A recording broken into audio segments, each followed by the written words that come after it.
Good morning, good afternoon, good evening, and welcome to our 5th live event today. Absolutely.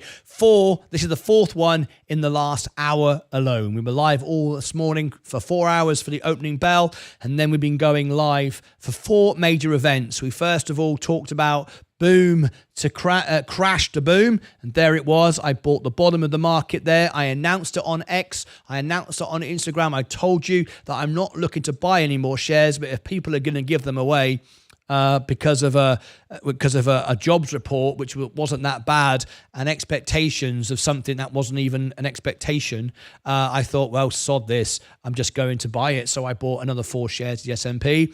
Then we went into quantum computers. I've been saying for 3 years that IonQ is too expensive. It's only worth a couple of bucks. No one listens. It goes up and up and up. And today it crashes because Jensen Huang said so. What he said was it's years and years away. It's not a business. It's a product, which is what I've been saying for 3 years.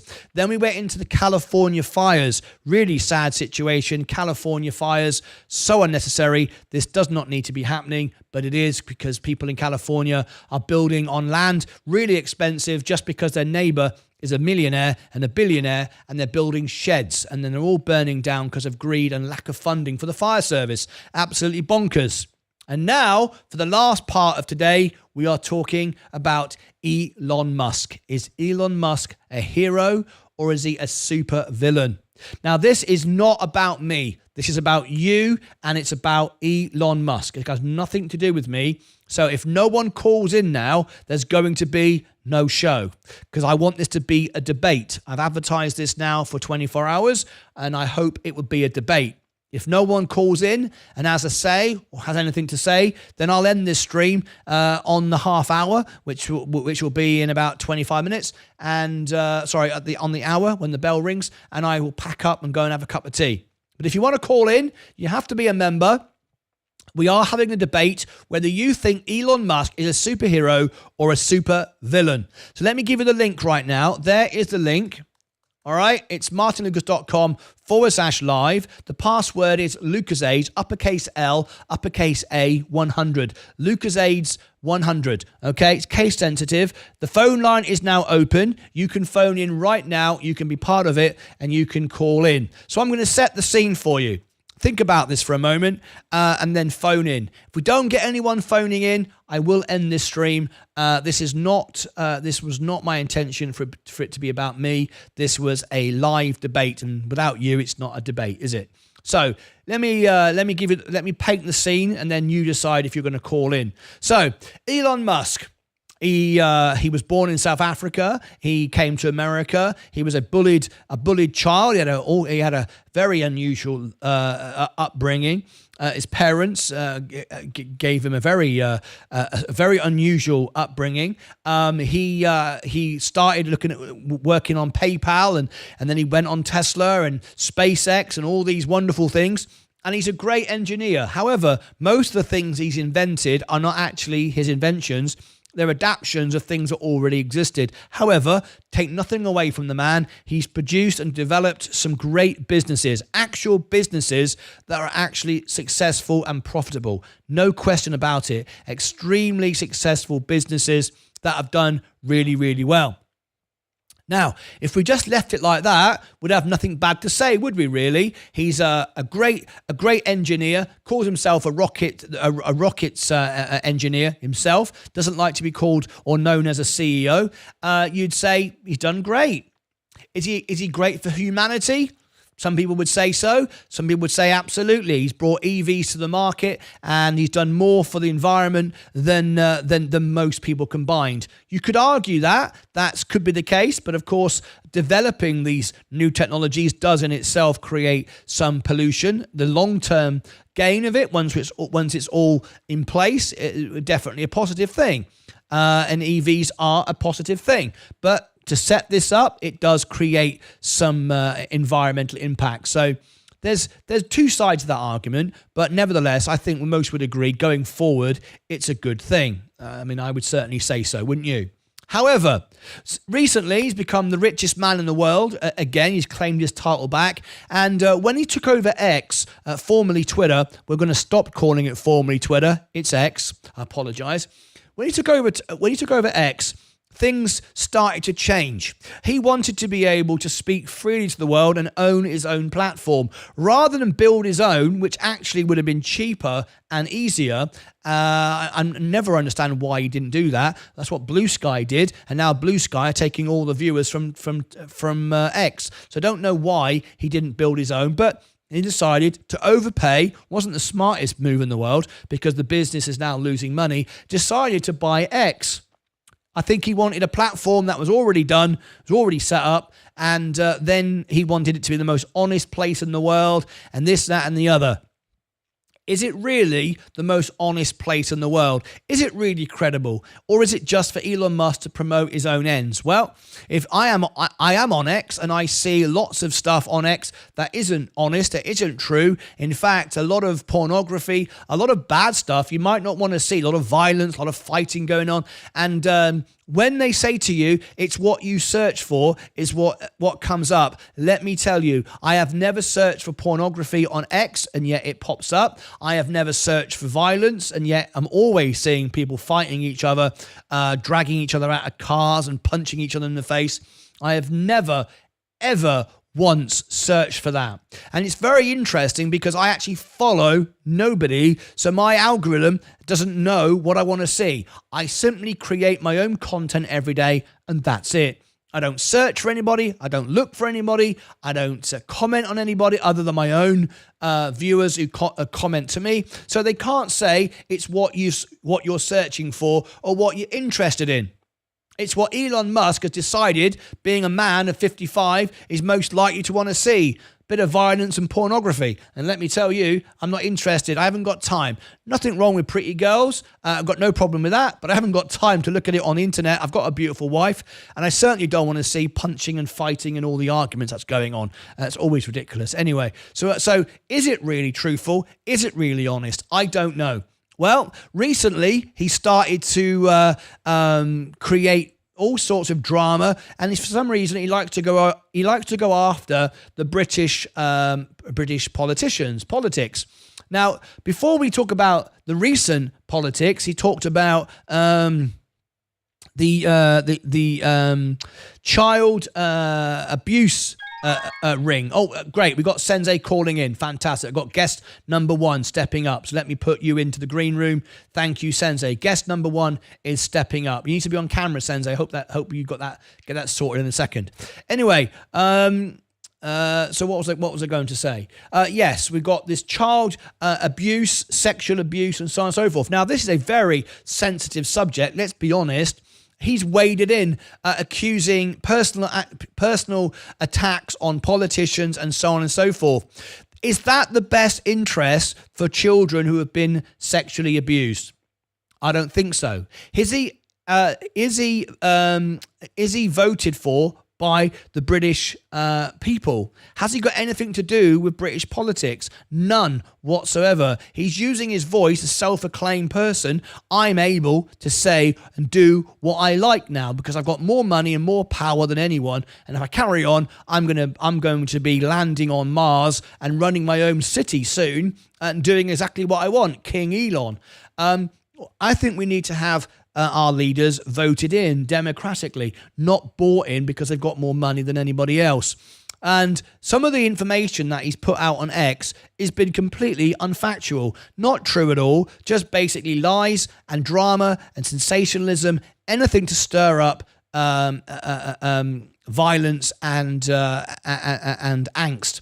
Only a few months ago, he was trying to create violence in the UK when, if you remember, a young girl, or was it one girl or two? I think it was one girl, was stabbed by somebody, saying it was racism's out of control and immigration's out of control. Now, immigration is out of control in England. However, that had nothing to do with this stabbing at all. And he tried to say that England is on the verge of civil war, which is completely and utterly nonsense. That wasn't true at all, but it got everyone fired up, and it actually ignited a riot.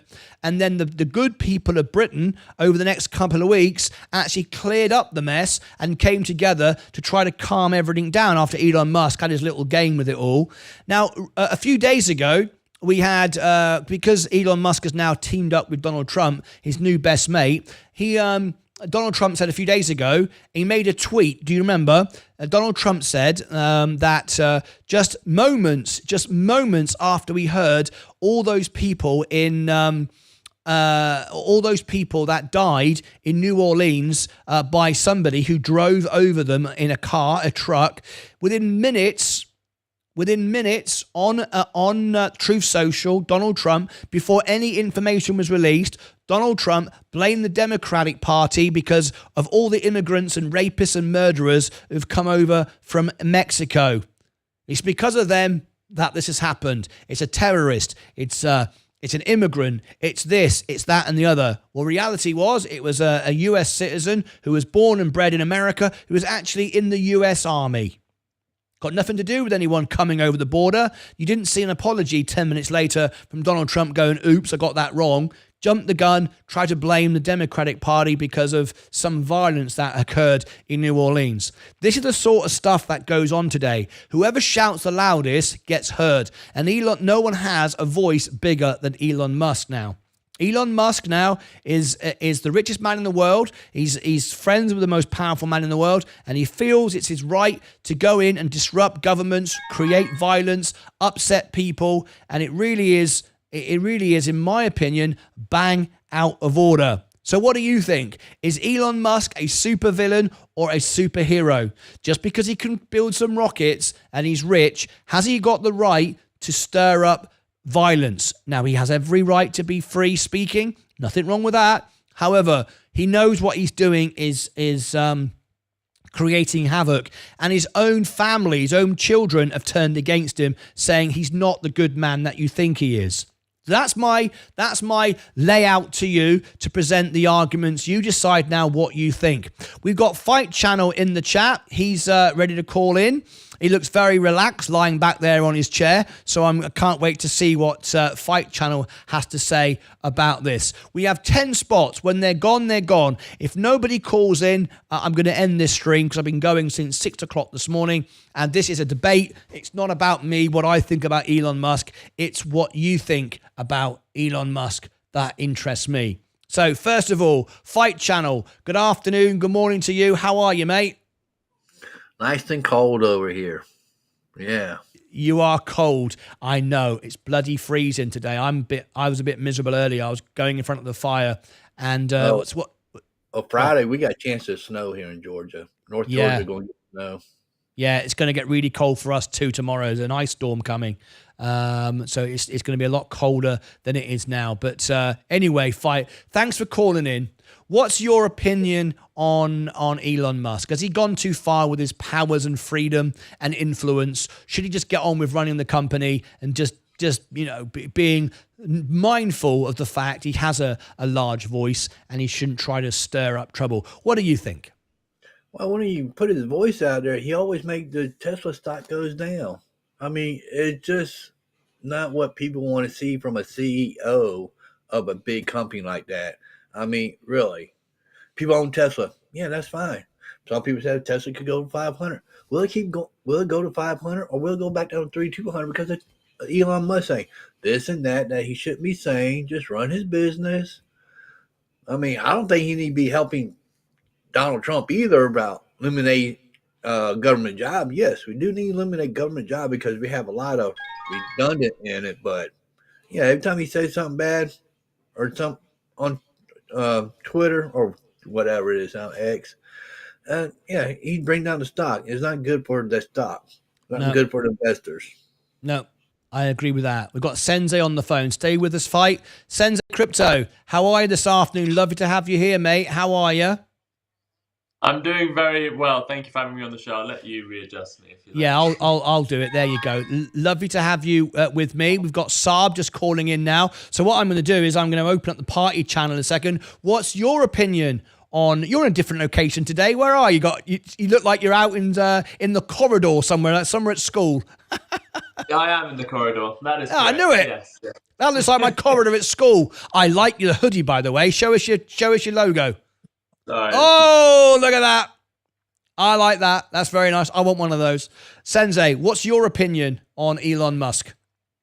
Yeah, I want to start off by saying it's a conversation that's going to stir up a lot of emotions for different people. But at the end of the day, we are all united as a family, and families can disagree on certain matters, and this is one of these matters that people are going to disagree on. However, I was setting up, so I didn't hear too much of what you were saying, but my thoughts. I imagine from the last part I heard you say sort of correlate with you. Um, I think he's got a lot of power. I think he had a large part to play in the winning of Donald Trump, whether that's a good, whether you're pro-Trump, against Trump. I think Elon Musk had a big part to play in that. His money, his influence, his power, his thoughts. And now we're seeing a situation where he owns a probably one of the biggest social medias out there. And the issue I find in that is not necessarily that he owns it and he's got the big voice. It's more that he came out and said this is a platform for free speech. But my interactions with Twitter, or X as it's now called, I use X a lot. But what I see is I see accounts being banned. I see people that have an alternative voice being banned on Twitter. So I still see a lot of people getting banned on Twitter. I also do see him actually spread misinformation. Some of the things I understand he's saying to get people thinking of certain things, which is fine, which is good, to get people talking, debating. However, there's because of his power, his influence, I think he needs to be more careful of what he says. I think he's got an immense platform and a voice, and when you have that much influence, you need to at least fact check what you're saying. I'm not saying everything he says is false or everything he retweets is false, but there are many instances, even his own platforms, community notes are calling him out on. So I think it's dangerous when you've got that much power. I think comes great responsibility. We see it on the channel here.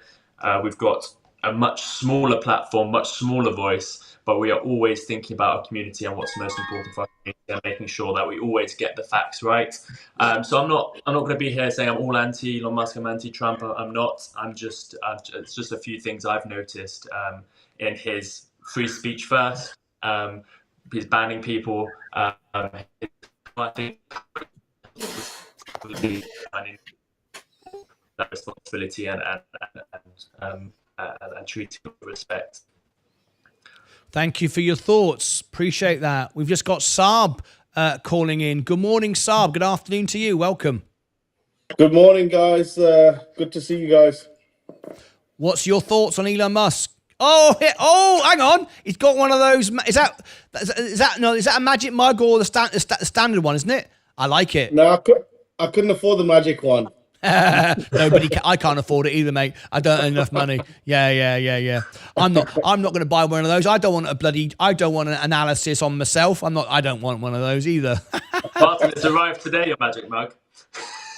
No, what? I've had mine. Go on. What's come today? Your magic mug has arrived. It's arrived where? At your house or my house? No, at your house. Oh, was it? You don't even know. I know. How the hell do you know? Are you living in my post box? I haven't been outside yet. Is it here now? Has it arrived? Yeah, it's arrived. Right. Stay right there. I'm going to go and check. Oh my God! I go run to the mailbox. Sensei made him go run to the mailbox. Excited. I personally delivered it myself. Oh, Bob, I love your hat. Thank you, man. I've had it for a while, but I never wore it until we got the pump. It makes sense. Everyone would call you an idiot if you wore it. I had it for I had it a couple of years, and you just didn't have the. When you're wearing it and people don't know what it is, and they're like, and then all of a sudden, everybody's like, oh, and people who do know what it is, they're like, oh, that's just going nowhere. So I just didn't wear it. Everyone would call you an idiot back then, but everyone loves it now. I love it. Right, but everybody loves it now. That's right. Yeah, so it feels pretty good now. Right. Here we go. He's right. Bloody smart ass. How the bloody hell do you know this? Right. So look, I got a box. It even says, Martyn and Sensei merch. Oh, it's very posh, right? There it is. What's that there, balloon? Is that where it's come from? Live unboxing. Oh, yeah, live unboxing. It's come from California, Marina Boulevard, California. That's where it came from. It was in California. Yeah, I think yesterday. I don't know how it got there so quickly. Yeah, it's come from California. Anyway, so here we go. Unboxing. One of those famous unboxing things. Got me a special little knife. Them trying to get that motum too quick. That's why California's fire started. It's all Martyn's fault. And just while Martyn's unboxing this, just so I could do a YouTube video on it.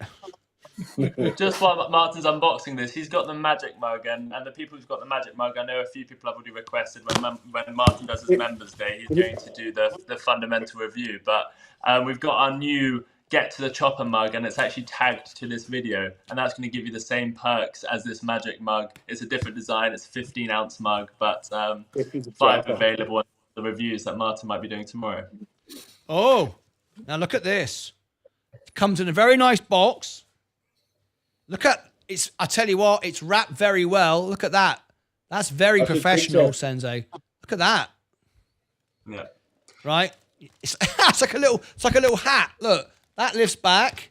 Right. I can actually wear that on my head when I'm like washing my hair and I don't want to get my hair wet. It's like a hair net. Look, right. Open that up. Right. Pull it out. There's not going to be much to see because it's the magic one. It's going to be black. Oh, you're kidding me. I want a refund. I want a refund. You're gonna put the kettle on. You're gonna put the kettle on. Yeah, put the kettle on. Yeah, it's rubbish. Look at that. What a load of rubbish. Hang on a minute. So this is the before. Right. Oh, look, my hands are warming it up. Oh, you can see it come through on the light as well. Yeah. Look, see. See. There you go. It's coming through because my hands.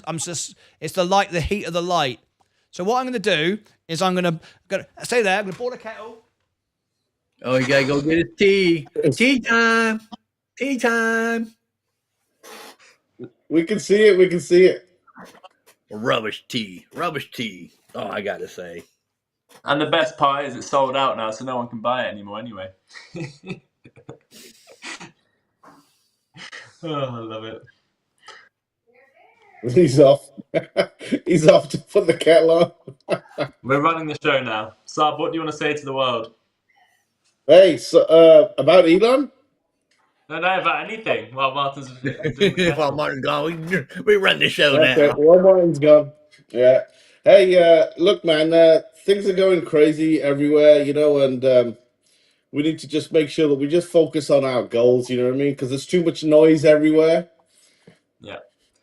And I think that's what's been created right now is just noise everywhere. And coming up to the inauguration as well, there's just going to be a lot more of it. So we just need to focus on what we're doing. And there's a lot of people out there, instead of focusing on what their goals are, they're just listening to the noise. So I think we need to do that. We need to all come together, unite, and focus on our goals. I completely agree. I don't think there's much point in arguing with each other. I think a debate's always healthy, but at the end of the day, what's important is our when goals. the kettle boils, I'm going to run out there. It's nearly boiled. Bearing in mind it's 110 volts, not like England 240. So it takes 15 minutes rather than the normal 2 minutes. We've got Vaz here. Let me put him in spot number 3. So when it beeps, I'll run out there and I will do it live on air. I'll pour it into the mug and we'll see how amazing it is. It better be good, Sensei. Otherwise, I want my money back. All right, and I want my free review. I want a review done as well. So let me go and when that beeps, I'll run out and get it. Welcome, Vaz. Saab, just stand by. I want to get your opinion on Elon Musk and Vaz. I want to get your opinion on it as well. May I just say something? Yeah, you can if you want. I mean, it wasn't your turn, but if you want to push in, go ahead. What do you want? I want my money back as well because look. This mug don't change colors. Yeah, it's not whiskey friendly. Oh, hang on. I think the kettle's just gone beep. Hang on. That was a quick 15 minutes. Oh, I love it, Vaz. Vaz, you Thanks need to for Vaz, you need to put Magic warm Mug. brandy in there. Vaz, it needs to be It needs warm to be brandy, and hot. then It needs it'll to be work. very hot. You That's go. the one thing I You go discovered. first. You go first. Hang on a minute. I'll go Sorry, bloody Sensei, what first. was that? I'll go first. It's my bloody show. Right, you ready? There's the mug. So it starts out black. Ladies and gentlemen, hang on. Do we want to reveal Sensei's logo or my own? Mine, definitely mine. I can't, can Don't I? pour it in your crotch. Yeah, hang on. I've got to change hands. If I want to produce my mug, my logo, I've got to do it in left hand. Right. Ready? Okay. This is what happens if you buy a magic mug from the shop. Better work, Sensei. If this doesn't work, you're going to make me look It didn't bad. work the first time I did it, so I really hope it works the first time you do it.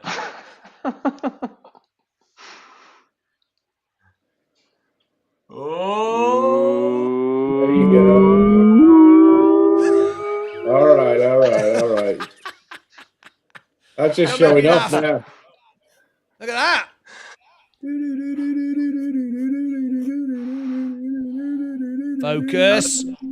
Focus. Wow. Wow, look at that. How about the other side? What's on the other side? Well, hang on a minute. Bloody hell, I've got a kettle in one hand. Where's the bikini girls? There used to be bikini girls back in the day. We don't need bikini girls. Yeah. Get out of it. Right. So on this side, hang on. There you go. Turn it round. I've got to be very careful. I've got boiling water over my keyboard. Not a good idea. 25. There he is, look. Mr. Sensei, look on the other side. Has he spelt it right? He has. I'll give him that. There you go. Look at that. Marvelous. It's a piece of art there, Sensei. It's a piece of art, mate. Marvelous. Just marvelous. It's a piece of history as well, Martin. There's no more of them available. There you go. Right. If anybody wants mine, remember, I'm here to make money. That's what this channel is about. Right? I paid $50, $100, and it'll be on eBay tomorrow. eBay. I've got a black marker. I'll sign it. Right, so it'll have my name on it, and I'll put it on eBay for $100. I bet you I'll sell it, Sensei. I bet you I'll sell it. I want Vaz to do that. I'd rather buy Vaz's signature and his magic mug. He will sell it to me for $90. Sensei, mine is broken. So if I put black marker signature on it, how are you gonna see it? Don't say it's broken. Don't say it's broken. On the inside. Don't say it's broken, Vaz, because some troll will clip that and they'll put that on the channel. And there'll be a video out there saying Martyn's mugs are broken. I won't sell none. So don't say stuff like that, Vaz. Don't even joke about it. Don't even joke about it. Sorry. I got a mortgage. I got bills. Oh, don't worry. It's already going to be done tonight. This is what you do if you got one of the white ones. You just do this. Ooh. There is actually 3 of them left. Thanks for the promotion, Saab. There's 3 more of them left. Is there 3? There's 3 of those ones. No more magic mugs. The reviews are... So what's this on here then? You said there's something under the video. Hang on. Look. Yeah, so... Hang on. Wait. Hang on. Yeah. Hang on. Keep talking. Under the video, look at that. Limited edition. What's this? Oh. There it is. That looks bigger. Is that bigger? That is bigger. That's a 15 ounce. That's for the proper coffee tea lovers. Oh, these are the new. These are the big ones. Now Sensei said I couldn't say anything about this. Apparently, I wasn't supposed to say anything. Right? I don't know why I listened. It's my show, but I did listen. And Sensei said, "Don't tell no one." But this is going to be a surprise. These are 15 ounce. It's virtually twice the size. These are like really big coffee mugs. Very exciting. We've got some really exciting stuff to bring you. So look, this is how it looks, right? That's how it looks. Look at that. Get to the chopper. Look how it looks on your table. And these are really big as well. Sensei. Yeah, and you're doing the thing tomorrow. You're doing fundamental reviews tomorrow. So maybe if you have time, that anyone who buys these, I'm assuming they jump to the top of the list. So they might be able to get some fundamental reviews. Well, you But, never know. Well, it depends whether it's tomorrow or next week. But whenever you have time, whenever you're doing the members' reviews, they're going to go to the top of the list. Tomorrow it's our day off because it's bank holiday, but I thought no, sod it, I'm going to come back and do a couple of hours reviews tomorrow, because Vaz has had one in the bank for a few weeks. I want to get him done tomorrow, so I'm going to start later. I'm going to start at 10 o'clock Central, which is a couple of hours later than normal, but I'm going to get some reviews done tomorrow. So anybody who gets one of these overnight, Sensei, let me know, and I'll get them done tomorrow as well. So we'll do and then I'll add my text to the end as well. Yeah. We'll get 3 or 4 of these done tomorrow. Brilliant. All right. Anyway, as you can see, the bell is about to go. Did I do well here or what? Did he do well or what? There you go. I bought that big dip right down there today. I wasn't going to buy any more of the S&P, but this was silly today. No reason to sell it off, so I just bought it. I bought 4 more shares. If I share with you exactly what I did so you can see what I did, and then we'll get back to our Elon Musk conversation. If you look down here, the S&P, I don't need to buy any more now. I'm way on schedule to get $1 million, but I did. There you go. 4 shares at 538. 4 shares at 538. And if we go up, we're now at 541. It was ridiculously oversold. There's no need for all of this. So I just bought some more. And I told you about Coca-Cola exploding. What do you reckon about that, Sensei? Writing was on the wall. Look at that. And that, you might go, well, it's only 1.37. That's a lot for Coca-Cola. Coca-Cola has been down. Now people are worried about tech. They're buying the defensives. And Coca-Cola is the one they're going to want to buy. So really chuffed with that. Very happy with that. And now the portfolio is going to accelerate more than ever before. Right. We got as far as Saab. Saab, what's your thoughts on Elon Musk? You heard my argument and I laid out my thoughts at the beginning. What's your thoughts on Elon Musk? I'm a really big fan of Elon. I think he's fantastic. All the stuff that he's done, like you said, all the stuff that he's been involved in, and he is a genius. However, I think it's just overreach. He's going far too far, on this side. He has plenty of work to do with his companies. He should stick to that.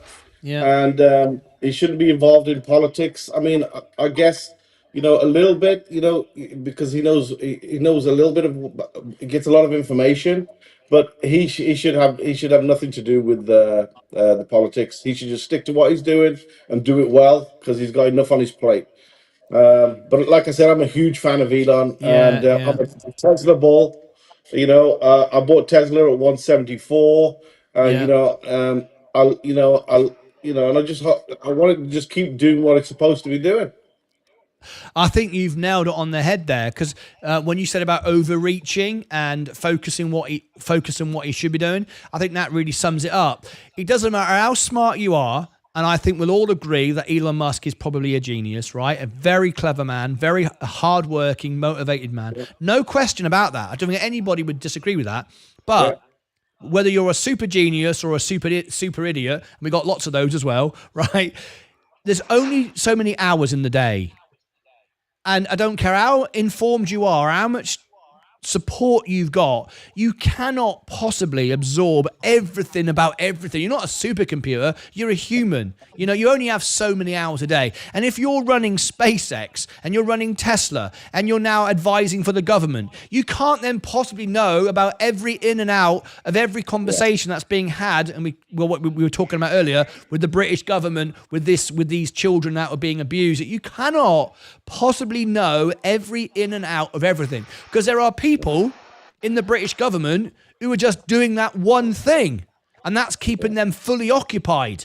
So how could you possibly know everything just because you're Elon Musk and you're the CEO of Tesla and SpaceX? It just isn't possible to know everything, but he thinks he does. And I think as an investor of Tesla, I would want him to, and I am, because I own Tesla in the S&P. I want Elon Musk to run the company and just do running Tesla and run SpaceX. Let the politicians, let the people that run these organizations who we voted for get on and do those jobs. And if we don't like them, we vote for somebody else. But you can't do everything, and trying to do everything is just impossible. Yeah, I mean, look, bringing things, making people aware of certain things is fine, but when you just keep going at it and going at it, that's just wrong. Like I was raised in England. I've been there for 32. I'd been there for 32 years, and I know, this whole thing with Tommy Robinson and all that stuff. I know exactly what it was. Elon doesn't know a thing about that. No. But yeah, look, hey, as far as the argument, absolutely, all these guys they should be freaking dealt with, absolutely. But that's not the only problem. But it just seems that he's making that the only problem. There's been Catholic priests that have been doing all this stuff for so long, and all that's been hidden for so long too. I think a Yep. lot of things need to be addressed, but I don't think it's Elon's job to actually go in there and start going after them. Absolutely, he's brought awareness to it, but he doesn't need to, go in just after. I think Jordan Peterson had a lot to do with it. Talking to Elon about it because Jordan Peterson's been on about it for a few years as well, and is a big proponent of Tommy Robinson. So I Yeah. think there's a lot to do with it. But hey, I think the more TV time that we give to it, the worse it is. I think the government needs to address a lot of problems in England, and as do a lot of governments everywhere. Yep. But absolutely, I think it's a good thing that he brought it to the attention, so that people can actually move forward with it. But other than that, he needs to step back and let the people deal with it. I agree. I think you put it. I think you put it great. It's not about making noise. It's not about just being louder than everyone else, because there are people on the ground in government now that it's their job every day dealing with this, and of course it all comes back to the innocent children that are being abused. And I often ask myself, the people that are, at the front of all of this, like Elon Musk shouting about it, do you actually know? Do you actually care about the actual individuals, or is it's just an opportunity for you to create a noise and stuff like that? I just think, there's real people being affected here, being used as pawns. And anyway, Vaz, what's your thoughts on all of this? Is Elon Musk a superhero or a supervillain? Elon Musk, I wouldn't call him a genius, but he's a great mind. Uh, he's he lives 50 years ahead of us all in his head, which is great. He's got great ideas. He's working on great projects which are driving our current civilization forward, I would say. But I think he's getting carried away a bit by himself. He's a bit like, I would say, Joe Rogan or what's his name, Neil deGrasse Tyson, the astrophysicist. As just a couple of examples. They are great minds. They know what they're doing, but sometimes they just get carried away. And it's, how to put this? I've never seen this before. I saw it this morning when Bill Burr, the stand-up comedian, was on Joe Rogan show.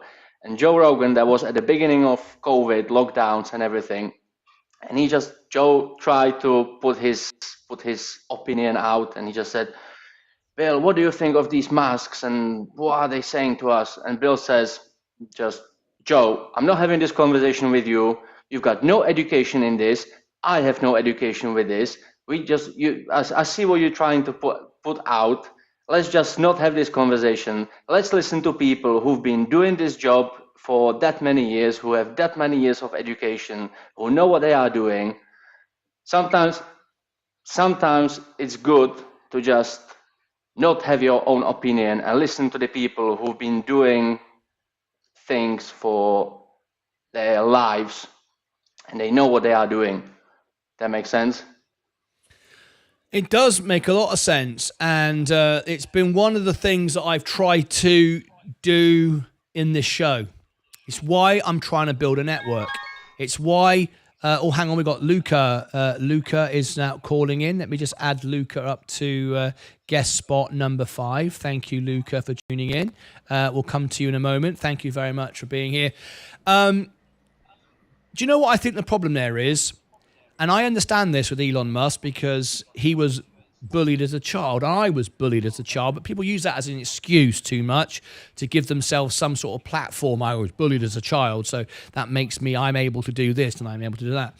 I think it comes down to self-confidence. Self-confidence. People want to make themselves feel more important, and they're insecure. And rather than say, I don't know, they want to wade in on everything. I know everything. I can give you an answer for something, right? And I've tried to, with this show, I want to build a network of the best people.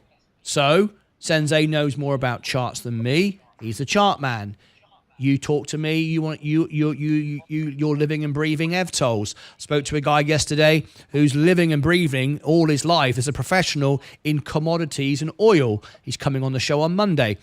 And, you don't know everything, and you can't know everything. And people don't want to admit they don't know everything. They always want to give you an answer and wade in on everything rather than going, let's have a discussion. Oh, I heard some funny noise then. Rather than bring other people in, they want to be always the one, the one to have the answer. We can't all know the answers. That's why you build a community and a network is what we're doing here. But I think you're right. Everyone's trying to, and people aren't secure in themselves by saying, I don't know the answer. They always want to have an answer, make themselves feel better. And I think it all comes down to insecurity. And even though Elon Musk is rich and powerful, can you imagine being the richest man in the world and the most powerful man in the world? I bet you feel very insecure, not secure. You probably think, he feels secure, he can do anything he wants. Imagine being him, and every eye in the world is on you. Everything you do is dissected. I wouldn't want it.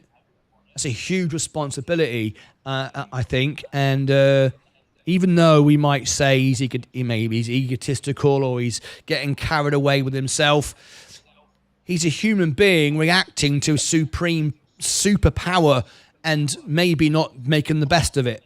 I think everyone said it here today. Step back, just get on, run the company, and it's hard to do when you've been presented with all of this and you don't know what to do with it. So it's kind of like I'll just run with it, and I'll have an answer for everything. And you don't always have an answer for everything. You need other people, and I think being able to say I don't know, let me pass that on to somebody who does, I think is really important. Or let me find out. I'll go and research that and come back to you. Luca, you've just called in. Thank you very much for calling in. How are you this afternoon? I'm doing good, Martin. Doing well. Great. Great to have you here. I think we've lost Fight Channel, so I'm going to put you up in guest spot number 9 until we get Fight back. What's your thoughts? On Elon Musk, supervillain, superhero? Yeah, well, I definitely have a few thoughts, and I'm just going to play devil's advocate a little bit for Elon. I think historically, Elon has taken on a lot of roles that have been outside of his experience. I think that's what he's notorious for doing. He created PayPal, the first centralized payment processing platform. First to be done, he created Tesla, first widespread electric vehicle manufacturer, started Neuralink, SpaceX. He's pretty much been on the frontier of everything he's done. So I think that giving Elon the benefit of the doubt in terms of going outside what he has experience doing might be the right thing to do in this case. But also in terms of, I think what most investors are concerned about is Elon focusing too much on politics and government policy rather than running Tesla. I think that Elon's just being forthcoming about his position in doing so, whereas a lot of other leaders of companies and leaders in industry are doing the same thing, but via super PACs and donations and lobbying groups, and doing it behind the scenes to influence policy and political narratives. So I think it. And to speak to this case, in terms of his AI model that he's developing, that he has on X right now, Grok AI, the main thing he's working towards with Grok is its propensity to tell truth, where some other artificial intelligence developers are just are developing it for its ability to accurately answer questions rather than tell the truth all the time. And I think, this is an important thing in AI, especially when Sam Altman has just released in a tweet that they think they can develop artificial general intelligence. So I think Elon, he seems to be, from the perspective of the average consumer or average person, to be doing the altruistic thing, so to speak. So my position is that I do have faith in Elon. Interesting. What is the truth? How does anyone decide what is the truth? Isn't the truth kind of like your perspective? Because if you think about it, around the world, we have hundreds of religions, hundreds of gods, and everyone has their own God. They think that's the truth. Somebody else thinks there's something different. How do we decide what is right and wrong? Science constantly checks itself and reevaluates. And we've had many scientific theories years later prove to be incorrect, and then we readapt. And that's what science does. It says, okay, we got that wrong. We now calculate it this way. So how do people decide what's true and what's not?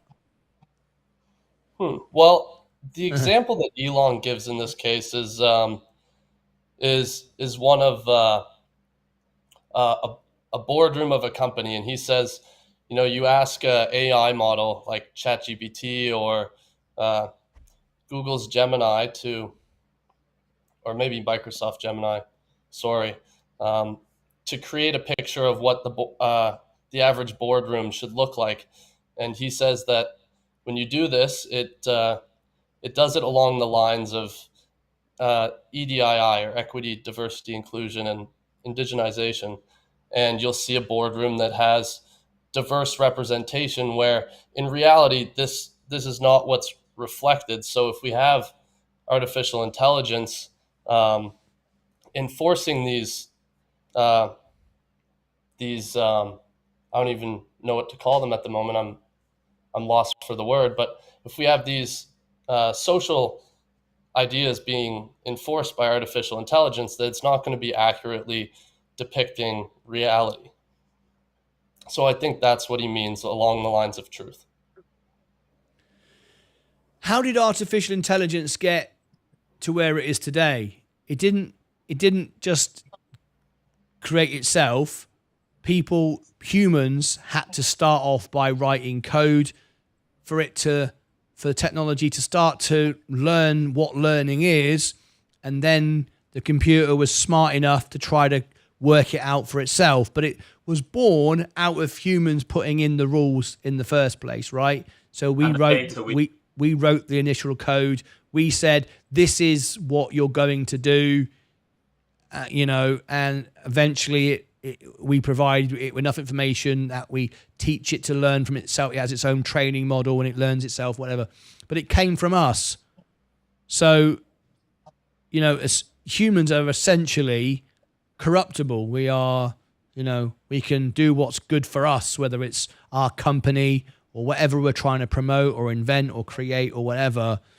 It just seems that with AI particularly, that we're going down a road that we can't come back from, when AI and artificial intelligence is going to create and make decisions that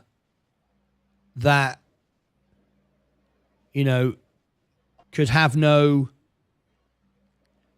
element of truth whatsoever. Can just be completely made up nonsense. I was looking at something the other day, how you can ask your iPhone, if you have an iPhone 16, the newer one, to rewrite an email to somebody It can be a CV, it can be applying for a job or whatever. I mean, this is very basic stuff, but nevertheless, it's important. And it creates an email and sends it out. You wrote what you wanted to write. People know how you speak. They know your skill in language. They know your lack of skill in language. They know how much they know your vocabulary. They know your style. All right, but the AI model was designed to improve you, to make you sound better according to the person that wrote it, not you, somebody who decided what was right and wrong, right, or what was better, whatever. And it rewrites your email, and then you get this email that goes out to whoever you're speaking to, and it's not you at all. It's got the facts that you wanted to get across, but it's put in a whole different language that's not you at all, to try to impress the other person, to sound more intelligent. When I first got ChatGPT, I started to use it. I used it for about a day to write some tweets. I thought, okay, I'll do that. And I went, all right, so, ChatGPT, look for the most trending stocks of the day. Make sure that you include my hashtag Martyn Lucas Investor, blah blah blah blah blah blah blah blah, and thank you very much. and it went off and it wrote these tweets and it grabbed some information from wherever and it posted it. And I had these tweets going out. I did it for about a day or maybe 2 days, and I thought, this is rubbish because this isn't me at all. This has got nothing to do with me at all. It's not my language. It's not my style. It's nothing. And I decided to stop doing it. And I noticed there's still people doing it that, more content every day, and they can have 1,000 tweets a day. And it's just like, we're just filling up the airwaves. We're filling up cyberspace. We're filling up everything with noise. Just lots and lots of noise. And I just think, what is truth? I mean, we don't know everything. Elon Musk doesn't know everything. And I think less would perhaps be more. Stop saying something every 5 seconds. Stop trying to come up with another news story every 5 seconds. Because really, there isn't anything really happening since the last time you mentioned nothing. It's been the same. And it's like the stock market. Everyone today, up and down, and all I just keep doing is buying when it goes down because it's just nonsense, half of it. I don't know, and it just worries me that Elon Musk has got a little bit too big for his boots, and less is more. Just run Tesla. I can see Saab wants to say something. It's I can just tell by your eyes. You look like yeah, no, absolutely. Like the fact, look, Luca, I agree with you 100%. I'll be on Elon Musk's side every time. I'll never bet against Elon Musk, right? He's one of the smartest people. He's building a future for us all. But there's a really fine line between superhero and supervillain. Like, it's such a fine line.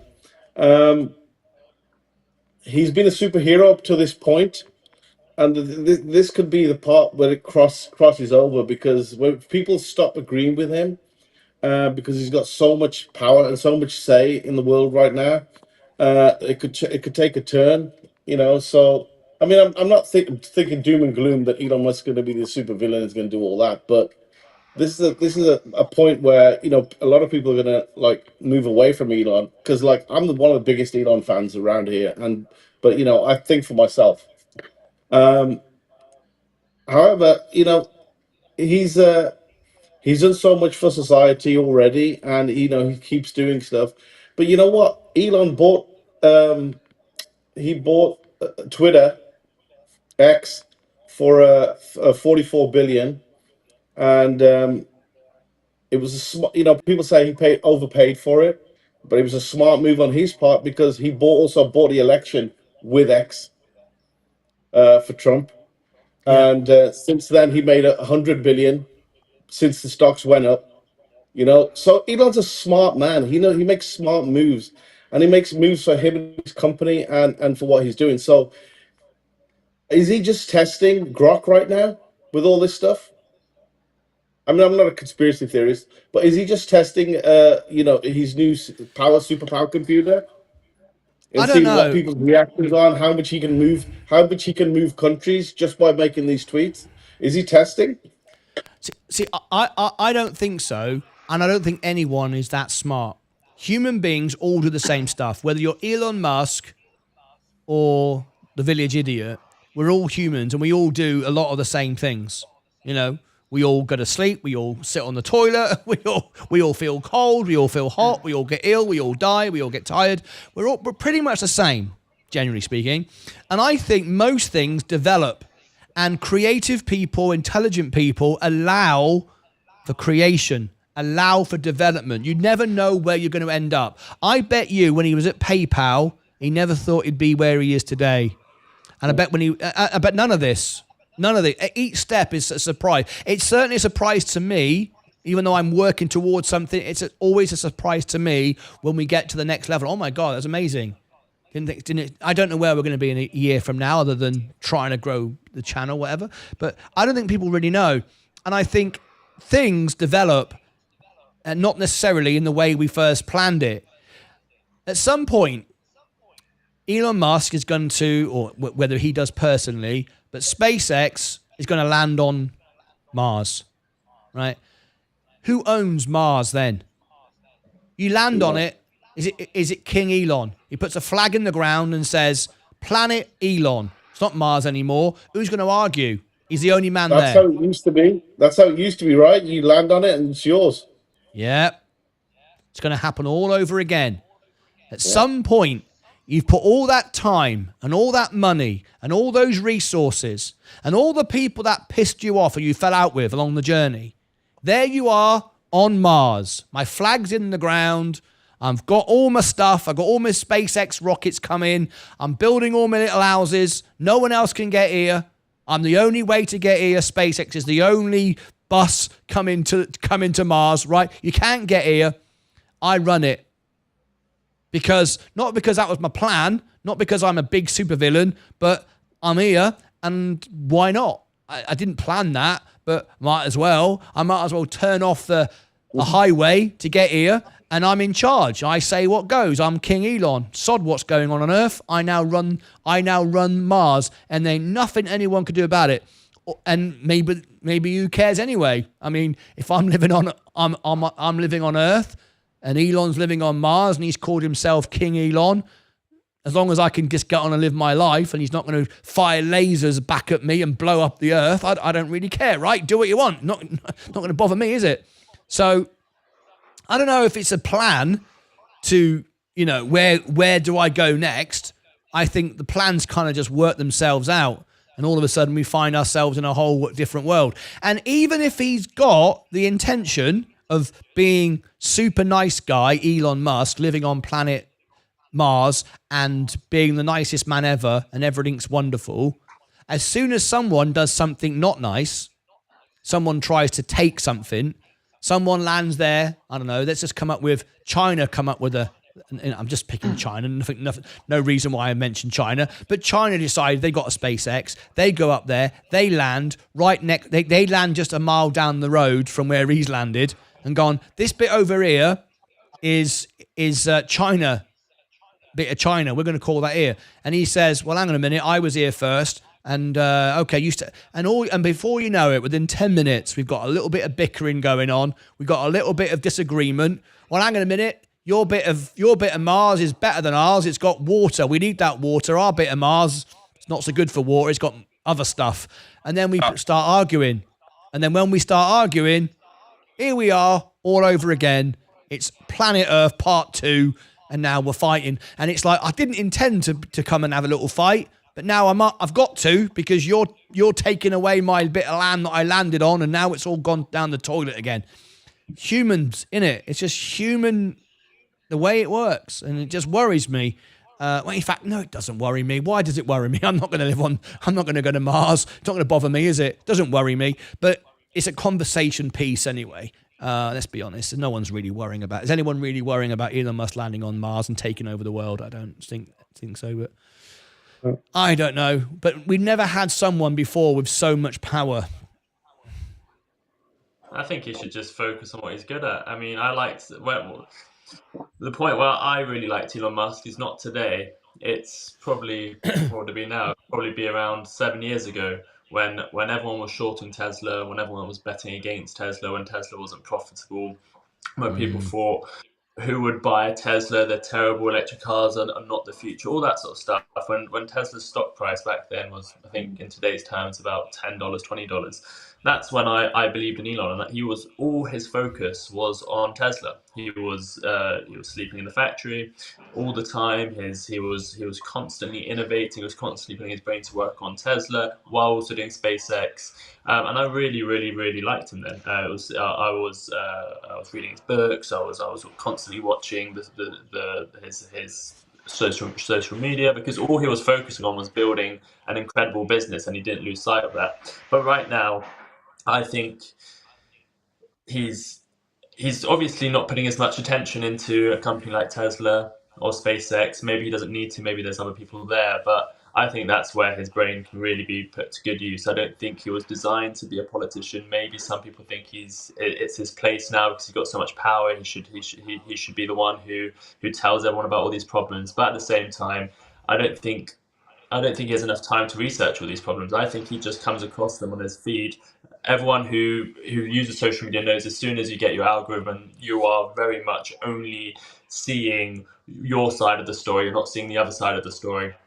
And I think his feed, just like all of ours, is very much everything he thinks is true, and it constantly updating his algorithm, and that's all he's seeing. And he sees something and he retweets it, and he believes it straight away, and he doesn't have time to research it, and he's doing 100 things at once. And now he's just putting out anything without really thinking about it. I mean, his own community notes are picking him up on misinformation. So I'm not anti Elon Musk. I did I started not liking him when he went on Saturday Night Live and did that Dogecoin thing. I just thought that was very weird, and I didn't like that side of him. And then when that whole manipulation thing happened afterwards, which we're covering on the show. So I'm not his biggest fan now. I don't think I need to fanboy over someone like that. But some people can, and I don't have any problem with people thinking he's bringing out some important issues that need to be discussed. But I think there's better people suited to doing that. I think right now all he's doing is he's not focusing on what's important. He's not researching one key thing, like this terrible thing that's happened in the UK. If you really researched it and knows all about it, and then came out with a proper 10-page or like 20-page document with this is exactly what we need to do, this is what's happened, this is the people we need to go against, these are exactly what's occurred, this is how we should prosecute them, this is, here you go, Prime Minister, sort it out. I think that would be productive. I don't think what he's doing right now is that productive. I think it's just stirring a lot of hate. I think it's stirring a lot of people are not uniting against this. It's causing people to clash, and I think he can use his power more effectively. But again, I'm no expert, so who am I to say? I think you put that great. Luca, I'll come to you in a second. I can see you got your hand up. Thank you very much. No, everything you said there, I think that was a very good argument, well balanced, fanboy or not fanboy. I think everyone could get something out of that. I agree with that. I think that's absolutely spot on. Luca. Yeah, I think Sensei very well put. And I have to agree, don't stick your nose in someone else's honeypot. I mean, UK's got their issues, Elon's got his issues, and, stick to what you should be focusing on.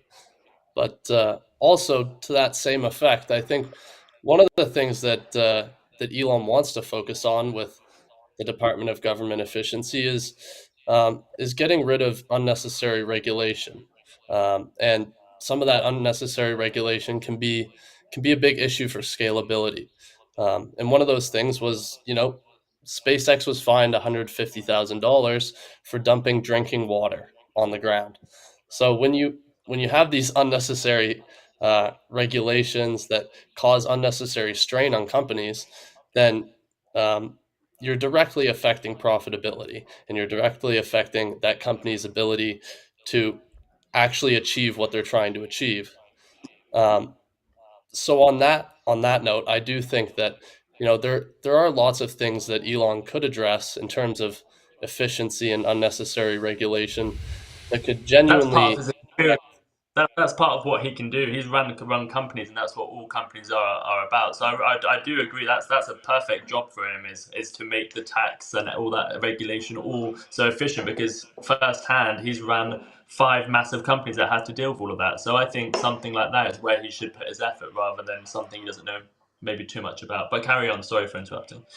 No, completely agree. But yeah, I'd also like to say, I agree with the line of supervillain, superhero. It's a very thin line to walk, and one of these things I've always thought that's sort of on the line of conspiracy theory is, in the event that we do get to Mars at some point, and we do end up colonizing different planets, what happens to the people who don't own property on Earth? Do they end up, you know, getting forced to be the people who colonize the, planets that are just essentially a ball of dust? This sort of thing. And when you vest this much power in unelected officials and allow them to control public narratives like this, I think, yeah, it could quickly escalate to supervillain. So, I'm not going to sit here and say, yeah, Elon all the way. Let's support him unequivocally. Um, there's definitely um, there's definitely certain scrutiny that needs to be put on Elon and people in his position. Both of you, Sensei and Luca, make some really good points. And when you were talking, it reminded me about something I have experienced myself. And I often sing the song in the show, in the Friday show, The Hungry Years. I miss the Hungry Years. A Neil Sedaka song, which really explains a lot of what you just mentioned there, Sensei. When you start out and you're young and you're creating and you're doing something and you've got no success at all, you're fighting for success. You've got a mission. And when you start getting success, it changes you and you can't help it. It's just a human trait. You can't help it. And, I sing the song because it reminds me of when I built One Night in Vegas. It was just 2 people at the time, me and my girlfriend at the time, going around doing gigs, just trying to be a little act, running around England doing gigs, getting a couple $100, playing in a few pubs and so on. And then it got bigger. And in the end, we ended up like 15-piece orchestra and showgirls and booking theaters around the world. And my girlfriend didn't like it. She just didn't want to be with me anymore. And she just wanted to be a dancer in the show. And I actually ended up employing my ex-girlfriend and whatever, and it was kind of weird. She said, I didn't want this. I just wanted to be this little act. We had a wonderful life just going around singing, and now you're this company, and you've got a PLC, private limited company, limited company after your name, and you have all these employees, and it got bigger and bigger and bigger, and then you have problems, right? And we missed the hungry years, and I think Elon Musk probably, sometimes thinks back and remembers, what it was like when he was struggling to, invent and build the car and try to find ways to keep the lights on. I bet it was more exciting than it is today, in many respects. And, I'm sure that time's going to come for me on this channel when we have 1 million subscribers. And I really want to just talk to the original members and try to find ways to do it. And how will I be able to do it? And, whatever. But, Elon Musk has got some great ideas and he's delivered. But I think,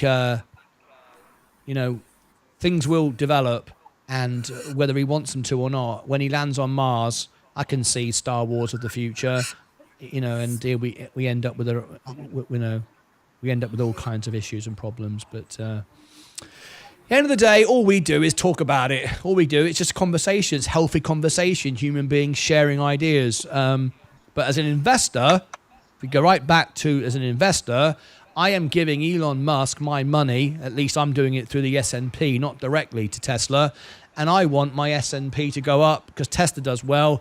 So for me, I'd rather Elon Musk stop messing around with what the British government are doing with child abuse and God knows what else. I'm not saying that's not important. It is. But let the people that run those departments do that, and you focus on just running the company of Tesla, because that's what I gave you my money to do, at the end of the day. Welcome to the party, MSK. Always a pleasure to have you, sir, on the show. How are you, mate? Mr. Cambridge. Likewise. Yeah, yeah, I'm good. I'm good. It's been an interesting conversation, and I joined late actually, so I haven't actually listened to all the points.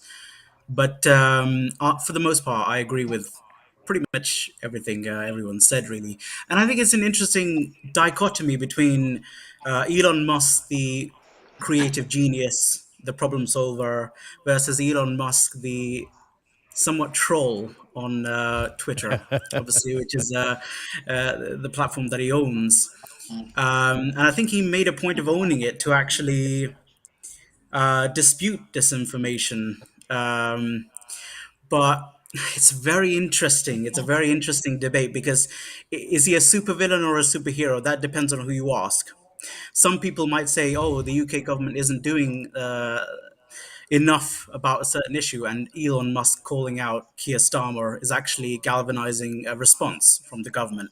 Other people might say, "Well, actually, Sensei's point about um, okay, well, it's all well and good you calling out something, but perhaps do it intelligently, like you've done everything else in your life to achieve all the things that you've done, right?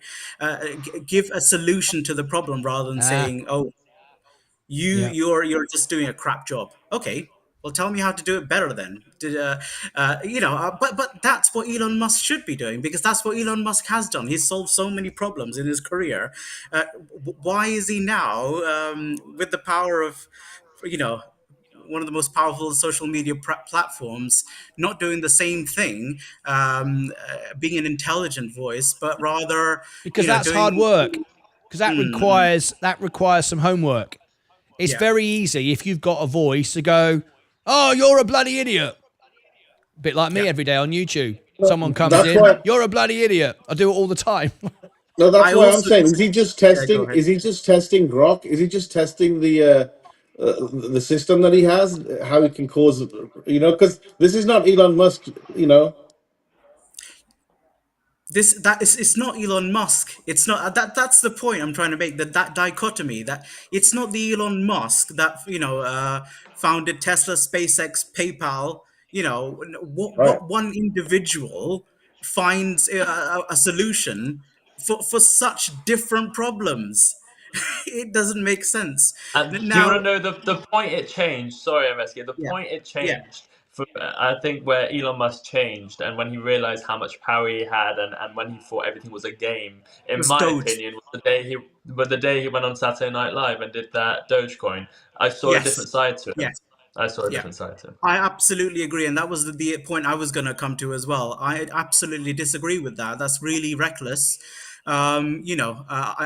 I don't see any proper use case for Dogecoin. I don't see why he just randomly said that just to promote something. And recently he did the same thing with Pepe with his display picture change. General Zordos or whatever it Maximus. was. Yeah. Yeah. Yeah. I think that's really irresponsible, especially for someone with such power and such a reputation for being an inspiration for even people like myself, and millions across the world, hundreds of millions, billions. So yeah, it's a very interesting time we live in, for sure. And if you're just gonna point fingers like he did in that case towards the UK, you also have the option to say, here is an issue. Someone who's knowledgeable about this issue needs to find a solution, and then you open the door without making stupid criticisms. That's it. That's Yeah. it. Yeah, yeah, That's it. There's nothing wrong with using your fame and fortune to put a spotlight on something, but do it in a positive way, not Yeah. just poke fun, make noise, and then run away from the party. If you haven't got a solution or even a way to bring people together to solve the problem, then just keep out of it. Yeah, I think Look, I think everyone's agreeing on that. the problem isn't him coming out and saying, look, there is an issue. If he said that, that's fine. If he said it 20 times, oh, we need to really look into this, I don't think anyone would have a problem with it. But what he's done is he's just continuously, for days on end, tweeted random things or things that are very controversial, things that aren't solving the problem, things that are misinformation, things that are true. But he's not just come out and said, there's an issue, look into it, or used his voice in that way. that's fine. If he wants to give a solution, that's better. If he wants to give a detailed reasons, that's better. But what he's done is none of the above, and he's just gone out on a rampage. And I think that's the issue. Do you know what I Here's one think? for you guys. Here's one for you guys. What do you think? You think Trump's in his ear and he's like, let's get the British even weaker. I Trump think is definitely testing the waters. Sorry, Martin, go on, continue. you know, I think it's much more simple than that. I don't think there's a like you mentioned about, you know, Grok, they're training Grok, or is there some plan behind this? Is there some test? Is there this and another? I don't think it's anything to do with that, you know. I think it's really, most things are quite straightforward. Most things are hiding in plain sight. And it's the simple answer is often the truthful answer. And you know what? I'm gonna sort of drop myself in it a little bit, expose myself a little bit, because I thought there was some noise then. Because I think Elon has realised now, with the power he's got, it's I wouldn't necessarily say the word fun, but it's addictive knowing that he can just stir the pot and walk away, because ultimately we can all walk away eventually. We're not going to be here forever. We're not going to see the results of what we do, not really. 100 years from now, what I've said today will have no relevance to anyone, really. Probably, I don't know. But I think it's a bit of self-therapy, because I've read the information about Elon Musk, where he comes from, how he lived, the experience he's been through, and he's got a lot of similarities to my life, the way I was, and I don't keep going on about being bullied all the time, but I have noticed how it makes me feel good, right? When I now go after trolls, call them stupid, because it makes me feel good, because it does. I'll be blatantly honest, completely lay it on the table. When I was younger, I was always put down, right? I was put down for many, many reasons. Being different at school, I was into music and blah, blah, blah, and all these different things. And I have never had any help, never had any rich parent give me anything. I've had all sorts of issues in my life of people that have had much more than me and had more help than me, and so on and so forth. And I've struggled. Nothing I've ever got in life has been easy for me. I've had to really work for it, right? Just literally subscriber by subscriber on this channel.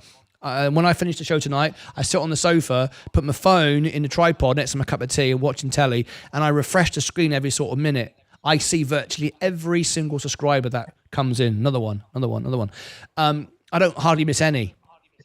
I'm even watching it now. I've got a screen showing me all the time.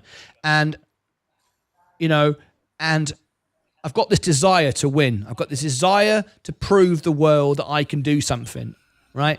Now, you know, most creative people that are successful have a reason to prove themselves to the world. And I know Elon Musk definitely does. He has a desire to prove himself that he can do something. Even though he's a billionaire and he's done it all, we could go, there you go. He still is insecure. He still doesn't believe he's done it yet. And you think, bloody hell, if he doesn't think that, I'm never going to think that. Well, none of us are ever going to get to that level, and are we? If he doesn't think it. And I think he's genuinely insecure and genuinely feels he keeps needing to prove himself. So because he can, he does. And he keeps testing and pushing and testing. And I don't think there's any big plan or big scheme or anything at all. But because he can, he does. And I'm telling you now, I visualize being attacked and bullied and knocked down every time a troll comes in here. I've got the whacker troll. I've got the music. It makes me feel good to say, bugger off you. This is my family, my channel. You come in here and get out of it. Is it right? Maybe I shouldn't do it. Maybe I should just let it go and be the bigger man. But it makes me feel good. And I'm addicted to it now. It's what I do, and it's become entertaining and people like it. So now I do it more. It develops. And I think Elon Musk knows he's poking the bear. He sees, imagine being Elon Musk and sat on the toilet, and he said this himself. He does a lot of his tweets sat on the toilet. Imagine sitting on the toilet, tweeting about the British Prime Minister while you're sat on the toilet, and half an hour later, you're watching them in the Houses of Parliament debating that conversation. Imagine what that must feel like. You can't help but smile and go, I'm going to do it again. This is quite funny. I think you detach yourself from the reality of what the argument is. It's got nothing to do with those poor children who were raped and abused and what. Nothing to do with that. He's not feeling that. He's not seeing that. How can he possibly feel and see that? He's just sat on the toilet tweeting nonsense. He's not coming up with any solution, not coming up with any ideas, just poking the bear a little bit. And half an hour later, he's watching it on his phone. He's watching them debate it in the House of Parliament. You do that and you get that response, you'll do it again tomorrow. And that is just, it's no difference than being addicted to drugs, smoking, a sex addiction, whatever addiction you have got. That's his addiction now, and I think he's just doing it. Whether it's out of control or not, he's just doing it. And you'd probably do the same thing if you were him and you had that sort of reach and power. You couldn't help yourself. So my mum used to say to me, don't throw stones in glass houses.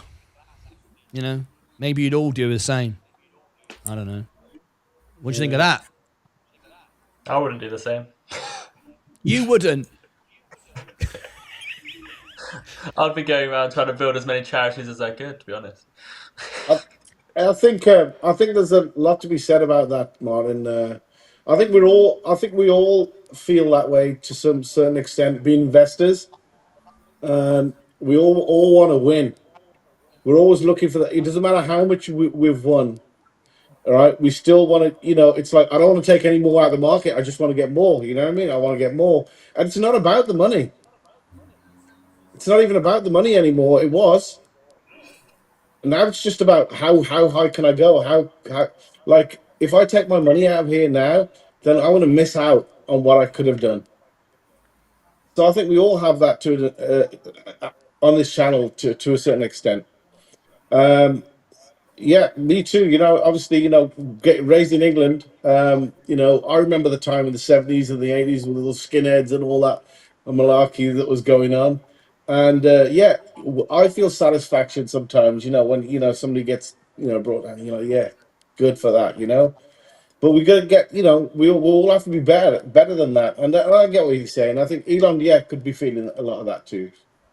Because the government was after him for so long, and now I think he's feeding that now he's on the Trump's bandwagon, and they like him so much. I think he's just like a bit of a child right now, going, "Yay! They're all on my team, and I can do whatever I want now." And maybe to be right. Yeah, I think it's not that difficult, really. I think we're all just big boys, just grew up, but we're still kids.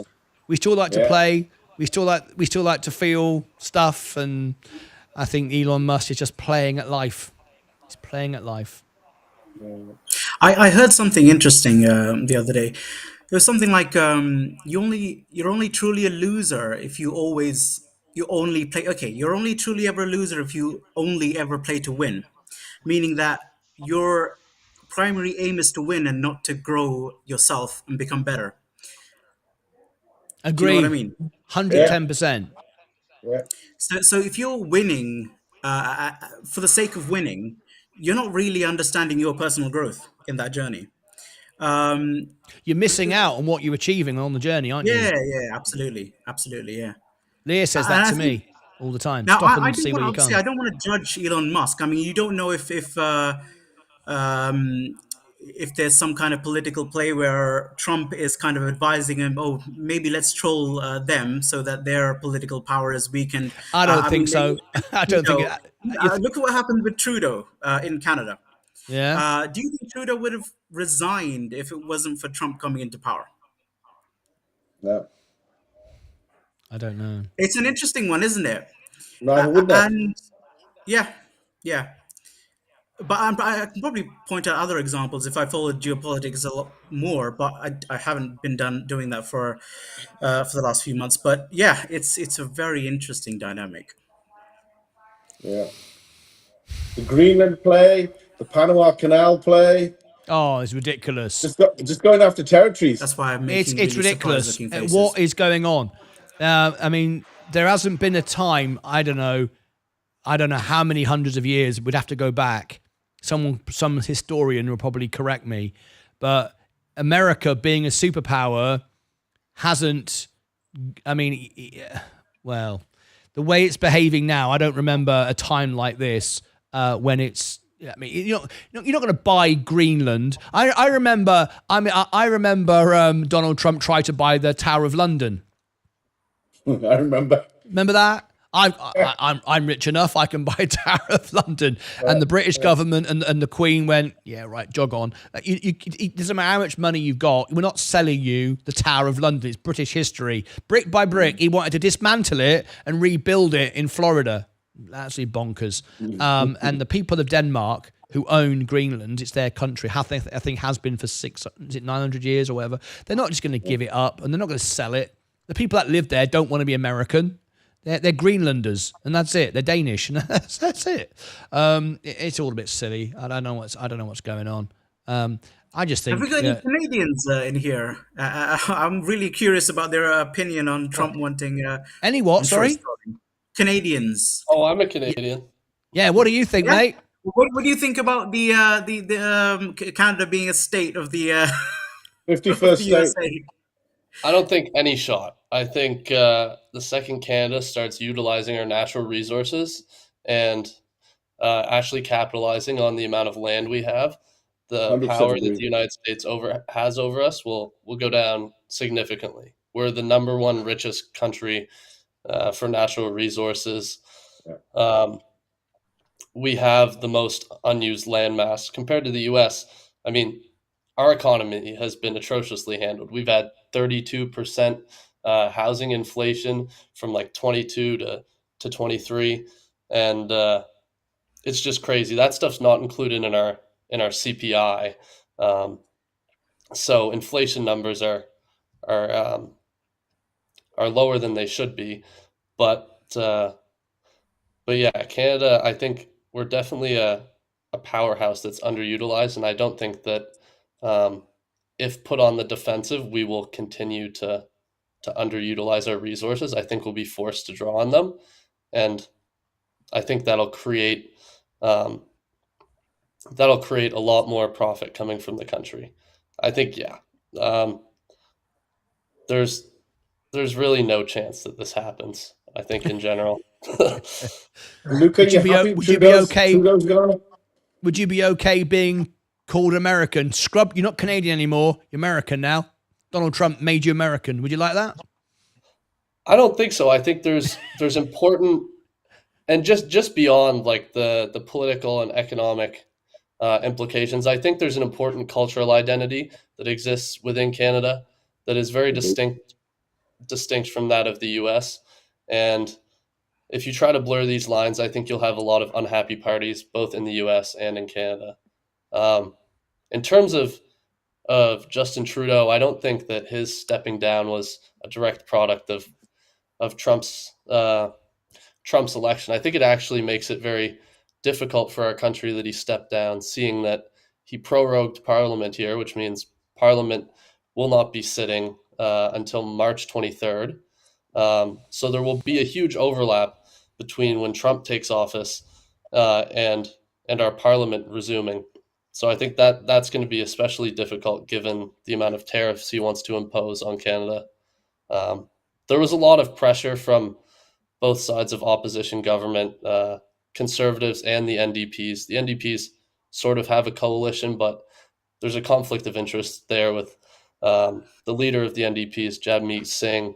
He needs to sit until mid-February to get his pension. So he won't vote non-confidence until then, is what the general narrative is.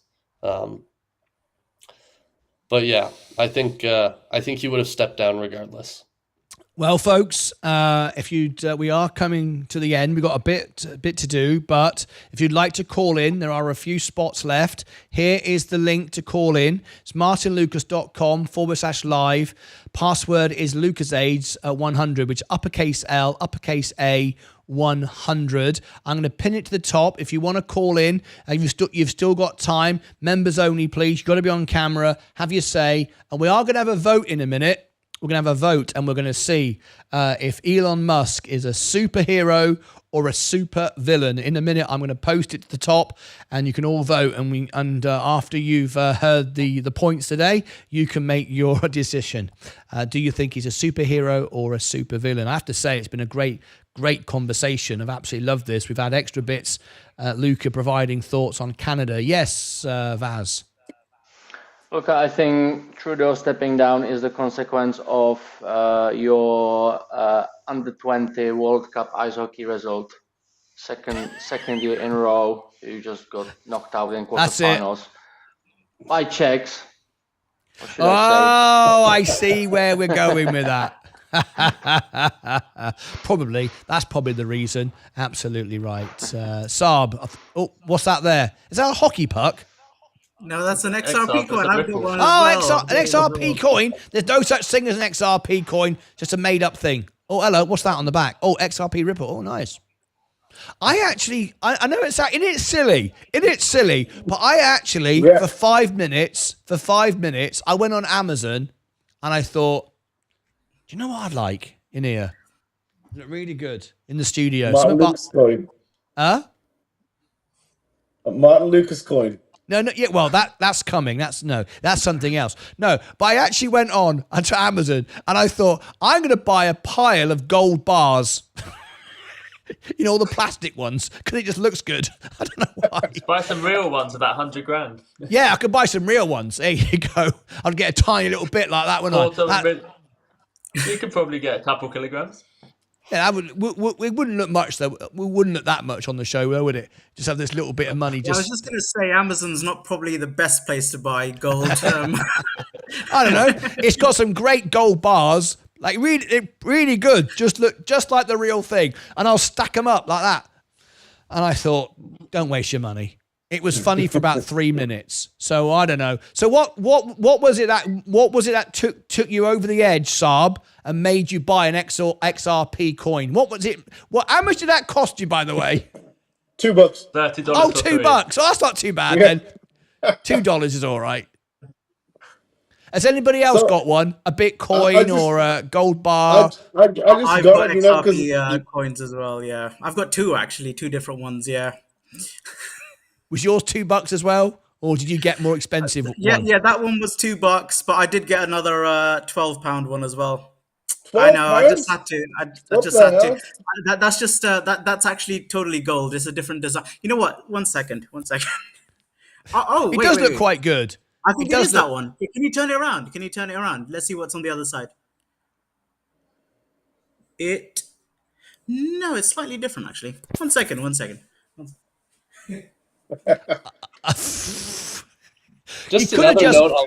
You could have just bought the real thing and then it gone up in value. I'd have done that.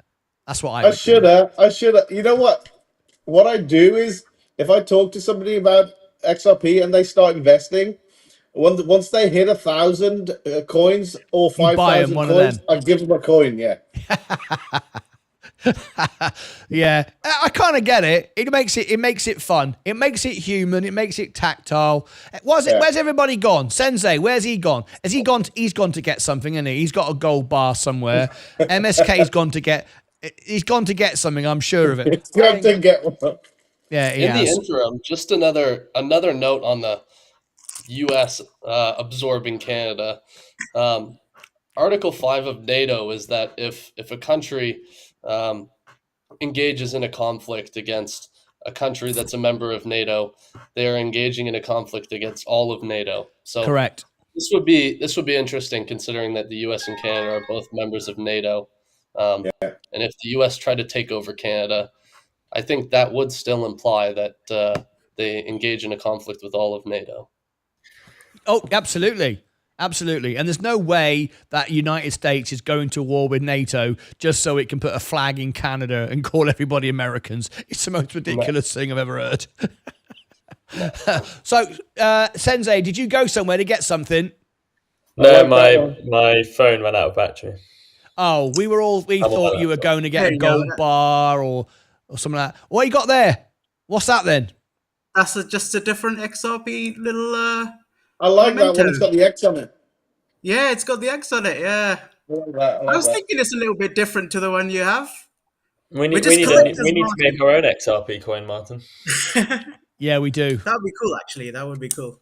Yeah. We are, just to spoil the fun a little bit. There's going to be a bit of XRP merch coming, so maybe we need to add some coins to it. That's good. There you go. Now that's got value to it. All the rubbish that you lot are buying on Amazon, you bought it for $2, it's now worth 50 cents. When you buy one from us, it'll go up in value. I'm telling you that for nothing because it'll be limited edition. I bought that for $25. It's worth a cup of tea now. That's it.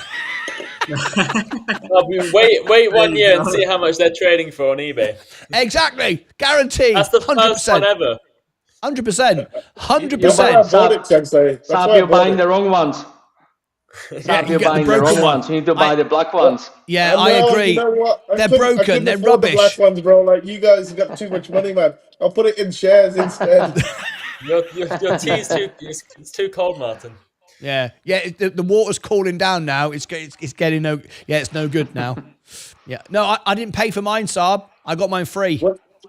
I should have got mine free since I donated my winnings for the first ever spin the wheel back to you guys. They should have given me a free mug. That's not how I it works. agree. I know. I should have got agree. one free. Biggest MSK should have got one free. I should have I got agree. one free. No, I agree. I agree, Saab. I would have given you one free, but Sensei runs the shop Oh, God, and he's here we greedy. go. There you go. There you go. Look at that. Yeah. I'm regretting giving you that £500 super Yeah. chat, Sensei. Oh, Yeah, my Sensei's goodness. rubbish. I would have given everybody a free mug. Everybody. But that's it. See what we've got now, in case anyone's wondering how the dynamic works, right? Is I'm a bit like, what's that guy called who founded McDonald's? What's he called? Ray Kroc. Ray Kroc. Yeah, I'm Ray Kroc, right? I've started a franchise. I kid you not, Sensei has the franchise, the first franchise for the... Yeah, it's true. It's true. He's not representing your brand then. He's not representing your brand. Fire him. Yeah. No, he's doing a great job. He's doing a great job. I get free mugs whenever I want. So it's a win-win for me. He's selling mugs, which is a win-win for me. So, see, I always win, right? And then thirdly, I can say to people, I would give free ones away and I throw Sensei under the bus. So I always look like the good guy. Yeah, I used to run the shop, and now I've just I've given Sensei the franchise, so he runs the shop, but it's still my shop. Don't think it's not. It still is. I just let him run Martin it. gets the final say. So if you're not getting your free mug, go to Martin. And I still there get you go. 99% of the money.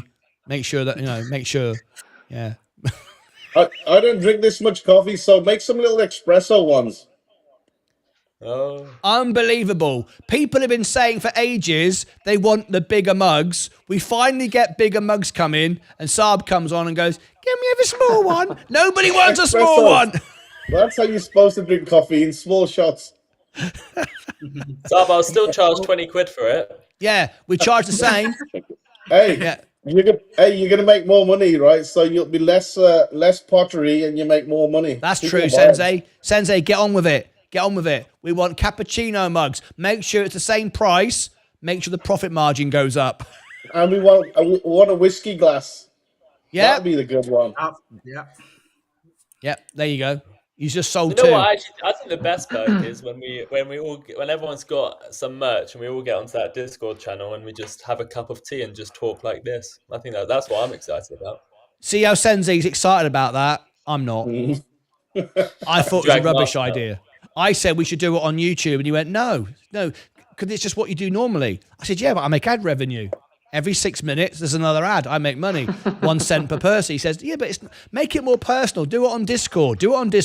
And people will feel it's more sociable. It's more friendly. It's more I think more people would join and we could have some cool conversations. rubbish. Every 8 minutes, 1 cent per person. YouTube's the way to go. See what I mean? It's a bit delayed, Sensei runs a shop. That's it. He makes the decisions. It's a bit delayed, but Vaz, I think I owe you a cheers. Because we I doing did cheers? notice that you cheers, but then it was in the corner of my eye, you see. Cheers, I was Yeah. thinking, MLK. you know what, when the time's right, when the boys have kind of quietened down, I'll just, I'll pick up my whiskey. sneakily pour a drink and then, yeah. Have we got the You know, bootlegger cheers. on, We've Martyn? we got what? Have we got the bootlegger on? Let's have a look. We've got someone just coming in here now called Mibsar was I online. thought Oh, there you go. There's Hello, my friend. Mibsar. How are you? Where are you Nice to calling meet in you. from, Mibsar? Oh, Cincinnati, Ohio, my friend. Ohio, lovely to have you here. It's lovely to. Are you new to the show? I've not seen you before, I don't think. Yes. No, I just follow you online, and I've been looking everything what you do, and I think everything is really, really good for the people who follow you and new people who are new people. Everything what you do is making us to follow you really, really good. Well, thank you very much. Are you still there? Oh, there he is. There he is. I thought, where's he gone? He just come on to say how great I am, and then he buggered off. Hey, Mibsar, do you like Elon Musk? Is he a superhero or super fan? I think Elon Musk is doing good for the world. Hang on. Breaking news. This has just popped up on my phone. Mibsar, stay where you are. Look at this. Ooh. Robinhood gold card. The solid gold card, the solid gold card is here. Forged in fire. I make fire. Cast in solid gold. The wait is over. Get the solid gold card today. Hang on. Let me click get the solid gold card. What did it do? Claim the solid gold card. Get in. Claim the solid gold card. Hang on. 3% cash back across the board. Continue.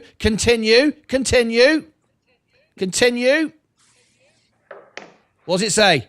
I got to be careful in case it says reveal some bad stuff. So I'm just going to go on this screen just for a moment, just to make sure. Nothing's happening at the moment. Nothing's happening. The screen's gone blank. Hang on. Let me come back down to here a minute. Just for a minute. It's gone blank. What's it gone blank? Let me go back. Continue. What's going on? It's gone blank. Look, it's doing this. It's just gone blank. My screen's gone blank. Hang on a minute. Let me come back to the interview screen a minute. Let me refresh the app. Oh, I'm excited. Hang on. This is what it says over here. Look, it says, get the solid... You're off the wait list. You're off the wait list. Get the solid gold card. No. Cash offers. Yes, I've seen it before. Get the solid gold card. I've got to be a bit careful here. I'll end up revealing too much information. Review your information. Please make sure it's up to date. Yes. Yes. Phone, yes. I'm excited. I can't show you everything, guys, because it's showing you private information, right? Confirm. Yeah, is that my address? Continue. Yeah. Your annual income. Well, how much you got? What should I say? Should I exaggerate a bit? Always put under 90. Why put under 90? You don't want to tell everybody how much money you got. Yeah, you do. You get a bigger credit limit. Mine does. Yeah, I do. Does every day. What are you on about? Sam? What show have you been watching? I never tell people how much I earn. Right? Obviously not. I'm sure you right. got some tucked away, man. Hang on. I'm going to put a number in. Okay. Include all pre-tax income, salary. It's exciting, right? I'm going to show you as much as I can on the screen. I don't want to get myself in trouble. I'm putting in $200,000. Might as well. Because next year I will, right? Next year I will, all right? I didn't hear anything. Huh? I didn't hear what you said. No, 200,000. Right. Annual, continue. Gold card. $dollars or pounds? Doesn't matter. It's 200 anyway. Well, we know 200,000. we know you struggle with that. Yeah, I know. Look, there it says gold card terms and conditions. All right. Gold card terms and conditions. Let me agree. I'm going to keep coming back because obviously I don't want to get myself into trouble here. Agree. I agree that. Just a moment. It's saying just a moment. What's your credit limit? Look, just a moment. Just a moment. Just a moment. Your credit limit. Ooh! Your credit limit is $20,000. Wow. That's a solid amount there, Martin. Wow. Yes, get Wow. in. Check that out. That's what it's all about. This is the money channel. This is the money channel. I would have looked really bad, wouldn't I? After I've told you I've got a perfect credit score in the United States and a perfect credit score in the UK. Credit limit, 50 quid. All right? You'd all gone, unsubscribe. I ain't following this guy. He's broke. Right, okay. So there you go. You can see it live on the screen. This is very exciting. Credit limit, $20,000. You will be evaluated a credit limit increase over time. What's your credit limit, MSK? How much you got? You're the richest man here. Which card? Oh, here we go. The I'm not going to ask you. We've got charge cards in the UK. Who looks Martin. poor? Who looks poor here? Who can I ask? Who's the poorest person here that I can get? Who's the poorest person? MSK. No, it's No. often the poorest person that actually the richest person that puts their hands up if you ask that question. So Sal, I'm looking at you.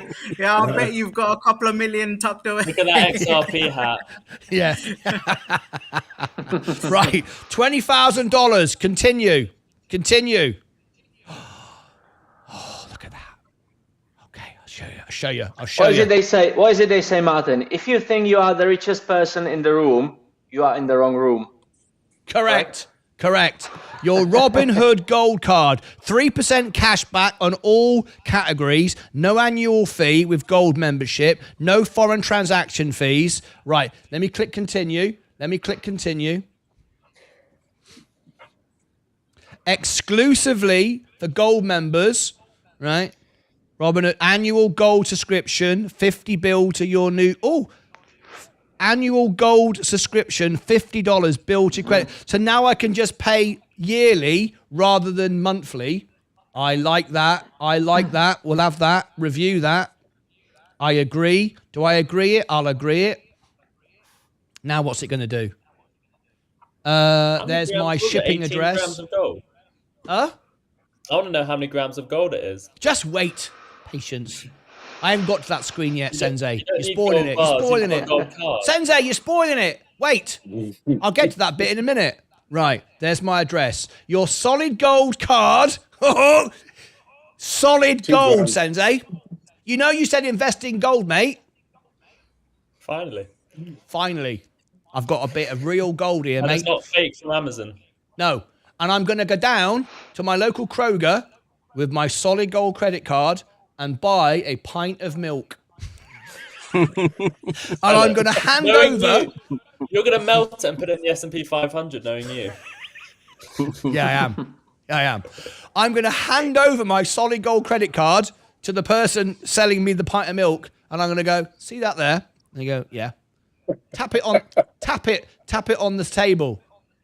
Bing, bing, bing, bing. See that? That's $2,000 worth of gold there, and they'll go, thanks ever so much, and they run out the door. Never see him again. Right, let me check my address. Yeah, my address is good. Your solid gold card is shipping to... I can't believe they're actually going to give me a solid gold card. I was hoping they'd give me the money, actually, to be fair. Because now Now what am I going to do with it? What am I going to do with the solid gold card? Right. You can always keep it. You can always use it in case everything goes tits up, and then you've got that gold there, man. That is true. I'll buy it off you for gold weight. Yeah, because yes. Think about it. Who would like to own a Robinhood? This is going to be good on the show. Who's going to give me the biggest super chat? It's worth well, we can work out exactly what the spot price is, plus the exclusivity of a solid gold credit card. All I'll do is I'll cancel that one just so you can't use it. MSK's brain's going. I can get a solid gold. Paid for it before. But I think Saab and Sensei, you both live in the UK, so you can actually match my super chat, but no one's going to beat it. Secondly, as Mike and Stacey have pointed out, you actually said you'll melt it down and give it to the members, didn't you, or something like that? Hey! Right, it says here, there's gold on the horizon. The solid gold card arrives January the 21st via FedEx. One more thing. Download the credit card app. Download. I've already got that. Let's see what it does. Open that up. Right, I've got that. Open that up. This is very exciting. Log in with Robinhood. I've already logged in. Face ID. Just a moment. Yeah. Turn notifications on. Yeah. Allow. Over $3,000 worth of gold. Is it? 3,100. Is that what it's worth? If it's 36 grams, which everyone's saying in the chat. I can't go to the Kroger and buy a pint of milk with a credit card worth $3,500. They'll just steal it. Yeah. Right. Yeah. Robinhood Investor Account. It's a link your accounts. I want to show you everything I can. Look, here we go. It says link to existing accounts. Yep. Link to that. link to that. Link accounts. Robinhood Investment. Yeah, Robinhood. Link accounts. This is exciting. Your card is ready. Oh, look at this. Add to Apple Wallet. Your card is ready. Add to Apple Wallet. Okay. Yeah, next. I can't show you this because this is like, secret information. All right, add that. Talking to the card issuer. Wow, this is happening live on the show and it's exciting. Is it really $3,500 worth of gold? That's nuts, isn't it? 3,100, yeah, something like that. Hell. And it's going all to the viewers of the channel. Adding to the wallet. So basically, if anybody wants to buy this from me, you pay for the gold value, plus, and then you've got a Robinhood gold card. I will cancel the credit card number so you can't actually use it. You can't actually swipe my $20,000, right? But it will actually be a Robinhood solid gold credit card because I've got no use for it. How many carats is it though? Because I'm working off 24 carat weight. Set as default card in wallet. This card will automatically be detected. Not now. Not now. I'm not going to use it as my default card. It's not 24. Can't be. It'll be 4. It'll be 4 stuff. Okay. Yeah. Here we go. I can show you this now. There's my balance. 0. I owe 0 money. There's my card. There it is. Solid gold credit card. 79. Yes, that's to prove it's solid gold, isn't it? I don't know what carat 79 is. I don't know. The solid gold card is being manufactured. It will be delivered by Tuesday, January the 21st. I can't believe this is happening.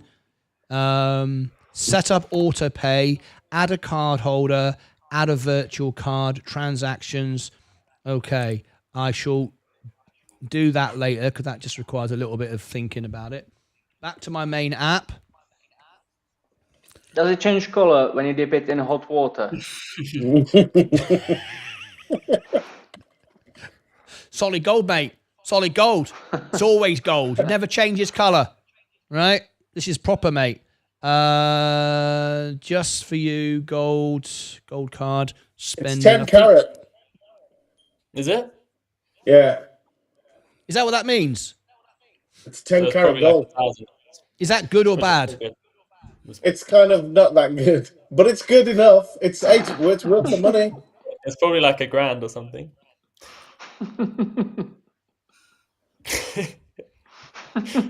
Don't spoil it. Don't spoil it for me. No, it's good. It's good, man. Yeah, it's good. Yeah, it's good, Martin. Yeah, it's good. It's not what you said 5 minutes ago. You went rubbish. Solid gold credit card, they said. Right, where's that? Payback, yes. Spending cards, cash card offers. Okay, so my solid gold card thing has gone away now. It's not there anymore. In the main thing. I guess it's obvious because I've got the card, right? Spending. I think that's it.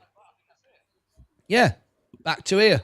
It's all done. Yeah, cards on the way. There's like a proper app There's a credit card app. I think I can share this on the screen. Yeah, this is the app now. There's a Robinhood Gold Card app. So it's just that. It just says 0 balance. So yeah, that's it. Done. Right. Sorry about that. Our friend Mibsar tuned in, and then all this chaos happened. Sorry about that, mate. We got a bit excited. I got my gold card coming, and I was really excited until Saab pissed all over it and said it's only 10 carats. Bro, I'll buy it for £1,000. £1,000. £1,000. I've got any advance on 1,000. Seriously, I will sell it because there's no point me owning it. It's a solid piece of gold. It's worth $1,000 apparently. Please, no. Can I just point out, actually, and Stacey's been pointing out this in the chat, what you'd agreed was the 10 subscribers or whoever used the referral link Get to $20. get you the gold card would get whatever. I don't know what the deal was. $20. No, $20. you pay for Okay, their that's good. That's good. Yes. Yeah, That's and they good. will too. They will. $20. Okay. All right. And Fair you enough. need to prove to me that you clicked on my gold referral. So don't try and con me. Don't try and steal it. I didn't, so I'm not going to. So why are you even getting involved then? I just wanted to point it out because Don't point it out. Don't point it out because most people have forgotten by now. Now they all know about it because of you. Just tell it. MSK doesn't forget. Oh Yeah, my thanks MSK. You just cost me $200. Thanks for that, mate. Oh no. Poor Martin. Yeah. Poor Martin. Yeah. So it's now only 800. Yeah. bucks I'm as only well. $800 up now. There you go. Come on, I Martin. did it for you, Stacey. doing it I did it for you. and Mike. the value's not in the gold, Martin. The value is that it's Martyn Lucas's gold card. Exactly. This is No, yeah. stop, I'm trying to buy This it. is- I'm trying to buy it for scrap. Think about it. Think about it. Martyn Lucas's solid gold credit card, Robinhood, on eBay. Got to be worth something, innit? Right. I'll Does even it change sign colour? it. And Does it it won't change change colour? colour. It doesn't change colour. You're obsessed with changing colour mugs. We're talking gold But now, yours Vaz. is not changing colour. Yours is just black. What? Look, I can pour as much whiskey or bourbon in it, and it's all black. Put the whiskey in the kettle. You're a bloody idiot, Vaz. We've tried to explain to you time and time again. It works with hot liquids. Hot brandy, Vaz. Hot brandy. Yeah, hot brandy. Uh, You get it. Anyway. You understand how it works now. Anyway, are you gonna run your own series of whiskey glasses, Yes. Sensei? There you go. Whoa. Yeah, Sensei. Sensei is the franchisee. I'm still Ray Kroc. You talk to me. Talk to me, Vaz. Talk I to get it me. done. What do you want in the shop? What do you I'll want get in it the done, shop? Vaz. Send me a message. Don't listen to me. Don't send him a message. I'll take all the profits. Just send me private messages, everyone. Oh, for and I'll God's fill it. sake! This is what's going to happen now. I've got enough trouble with the bootlegger. Now I've got Sensei bootlegging direct. This is getting out of control. Hey, Lucas drinking the proper stuff up there, like he's got the hooch up there in the jar. It's the vitamin water, mate. Gotta stay healthy. Vitamin Yeah. That's water. the proper stuff. That's what you should be drinking, Vaz. I've got vitamin water in here. Look, that's all a trace. That's the good shit. That's the good shit. Yeah, right there. it's actually concentrated vitamin water. Didn't you recognize that? Mibsar. Oh, hang on, Mibsar, come back, mate. Poor bugger. He phones I think we in. scared him off. Bless Yeah, you. Oh dear. Can you? Here Oh, he there is. he is. I'm here. Mibsar. Here we are. I'm here. How are you, no, mate? No, I'm not. I'm here. Mibsar, what do you drink? What do you drink, Sorry, Mibsar? can you- For now, water. Oh, come on. no, No, when no, you healthy when you person. really No, drink, that's when you good. really drink- No, hang on, Saab. That's good. He's in his car. If he'd have pulled out a bottle of that's whiskey, sat in the front that's seat of his car, Oh yeah. I'd No, have been but when you, concerned. on your night off, Mibsar, on your night off. He'd be incriminating himself on live YouTube. In life, yeah. You're drinking So and driving. look, I'm trying to bring it back to professionalism here. Trying to bring it back to professionalism. Yes, the Martyn Lucas Robinhood solid gold credit card will soon be available on auction once I've made sure that Robinhood has cancelled the chip in it. I'll call them up. I'll say, can you cancel the chip, and then I'll auction it off, because I would rather the money to buy the S&P 500. But also on top of that, I want to be really nice and give one of you the chance to gain a little bit of get a little bit of proper memorabilia, because I'm nice like that. Me, please. Sensei gets first dibs. You just give it away on Spin the Wheel. Let's do That's it a right rule. now. Spin the wheel. Oh, They'll Right put you now. in spin the wheel. Spin the wheel's giving it away for free. I ain't spinning no wheel on this, mate. There's no spinning of the wheel. Mibsar, you called in today to be part of this show, and it went all a bit crazy because I got all excited because I got a solid gold credit card. Did I mention it? Now, what do you think of Elon Musk? Supervillain or superhero? I think he's a superhero Why? for everything he's trying to do. It's not only for himself, basically. It's for everyone in the world. Do you? It's not about himself. It's about what he can do for people. Okay. All these new technologies that he's bringing up. I mean, I've been seeing what he's been doing for many, many years for people, and this is my first time telling, something in YouTube about Elon Musk, what he's doing, right? Only one person hired too many engineers to do what he's doing, and always telling people, "Hey, let's do this, let's move forward." We're not in the 1800s. We're right now in the 2000s. So I like what he do. I like the technology he's bringing up, and I think have everybody would agree with you. All of that is great. What he's built, designed, created is fantastic. I mean, there's nothing to say about it. But what do you think about his getting involved now in tweeting all this stuff, with getting involved in politics and all the rest of it? Do you agree with all of that? I think he has a knowledge, and he's doing that for a reason. You think he's got a reason behind it? Yes. And I think he's a reason to change a lot of things that in the world for humans. Well, that's very deep. It'd be nice to believe that he's doing it to benefit humans and people. Let's hope that's true. Let's hope he's just a decent bloke deep down, and it's all about that. That'd be nice. Yeah, I mean, as far as to tell you the truth, as far as I can see, I mean, tell you the truth, there is a lot of money involved into that too. But he's been doing a lot of things that it was impossible to do it before, right? Like, how many times people get canceled used to have a dream to have electric cars? How many factories, how many people were fired, were used to bring that up, Yeah, let's not forget how difficult it is. It's very easy to sit here and say, innit? But you try and invent a rocket or an electric car and get it and build a factory. It's not easy. It's not. It doesn't just happen. He did Yeah, that. but have an unlimited budget virtually. Yes. It's much That's easier one thing. than if I started from my garage or you started from your studio. Yeah, but he started that way. He didn't start. The Tesla factory wasn't built. He didn't just move in. No, he He started from the started with beginning. zero. Yeah, but he hasn't. No, he hasn't started from zero. What do you mean? He didn't start with zero?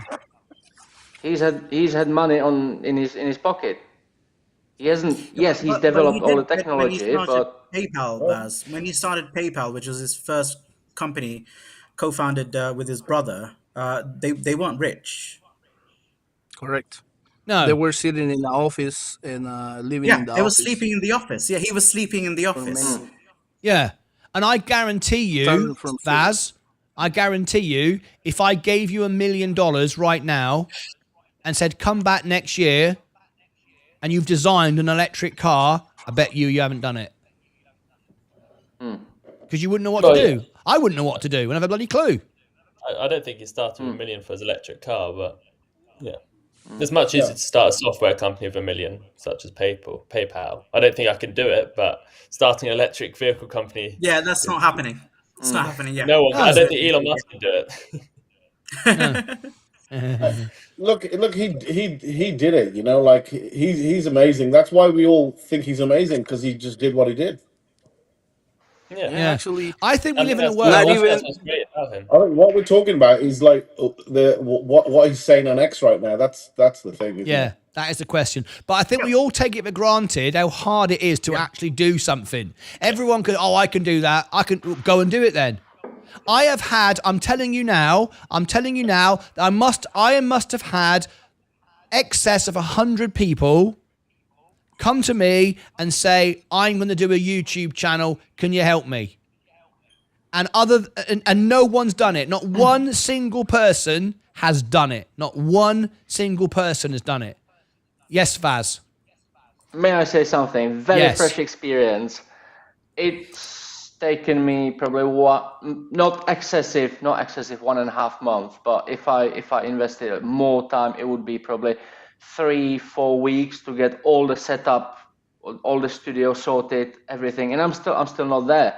I'm still struggling with software, and Yeah. it cost me probably in the range of 800 to a grand, just because I wanted to have it properly done. I wanted to have something decent quality. But I see where you're coming from.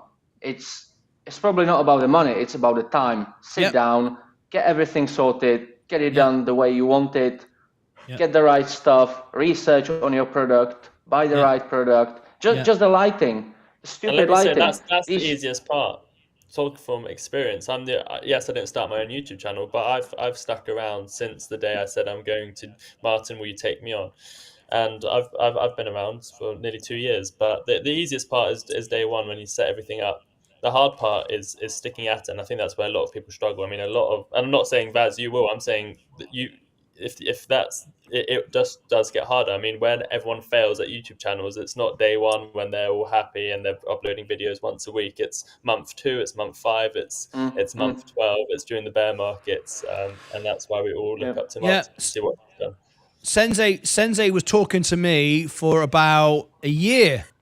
Said, I want to be on the show, and Sensei will tell you, I wasn't ignoring him, but weeks would go by before a response. I was listening and waiting and waiting and waiting. Would he keep going? Would he keep going? Would he keep going? And he did.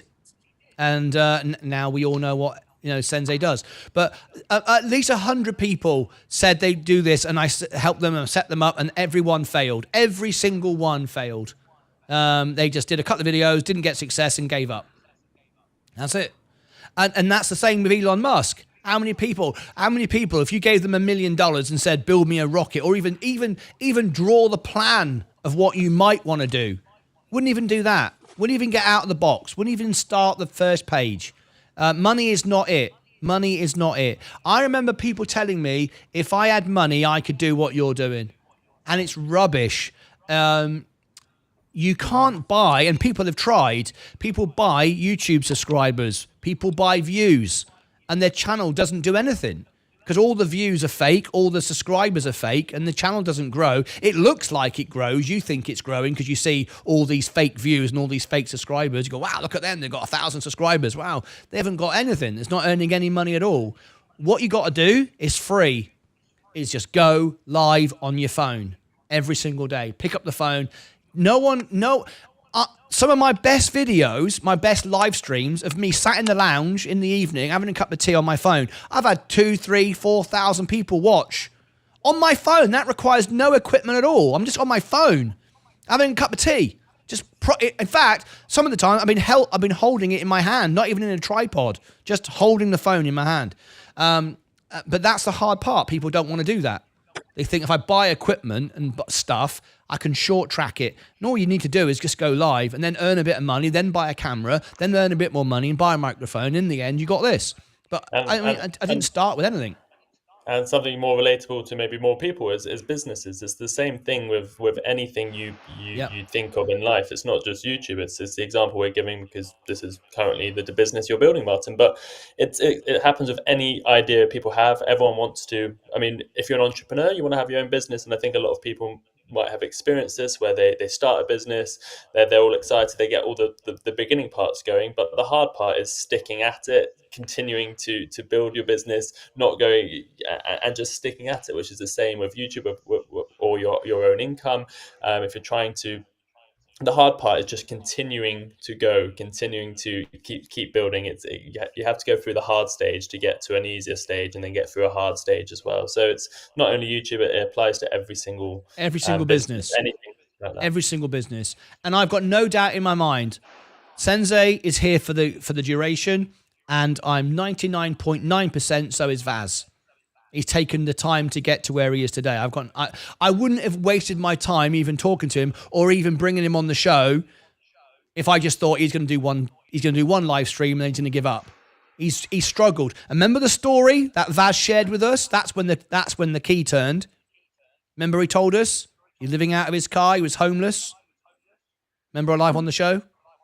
Told us that. And I thought that Vaz was one of the richest people here because super chats, $50, £50 super chat every Friday night, watching the show every. I thought, bloody hell, who is this guy?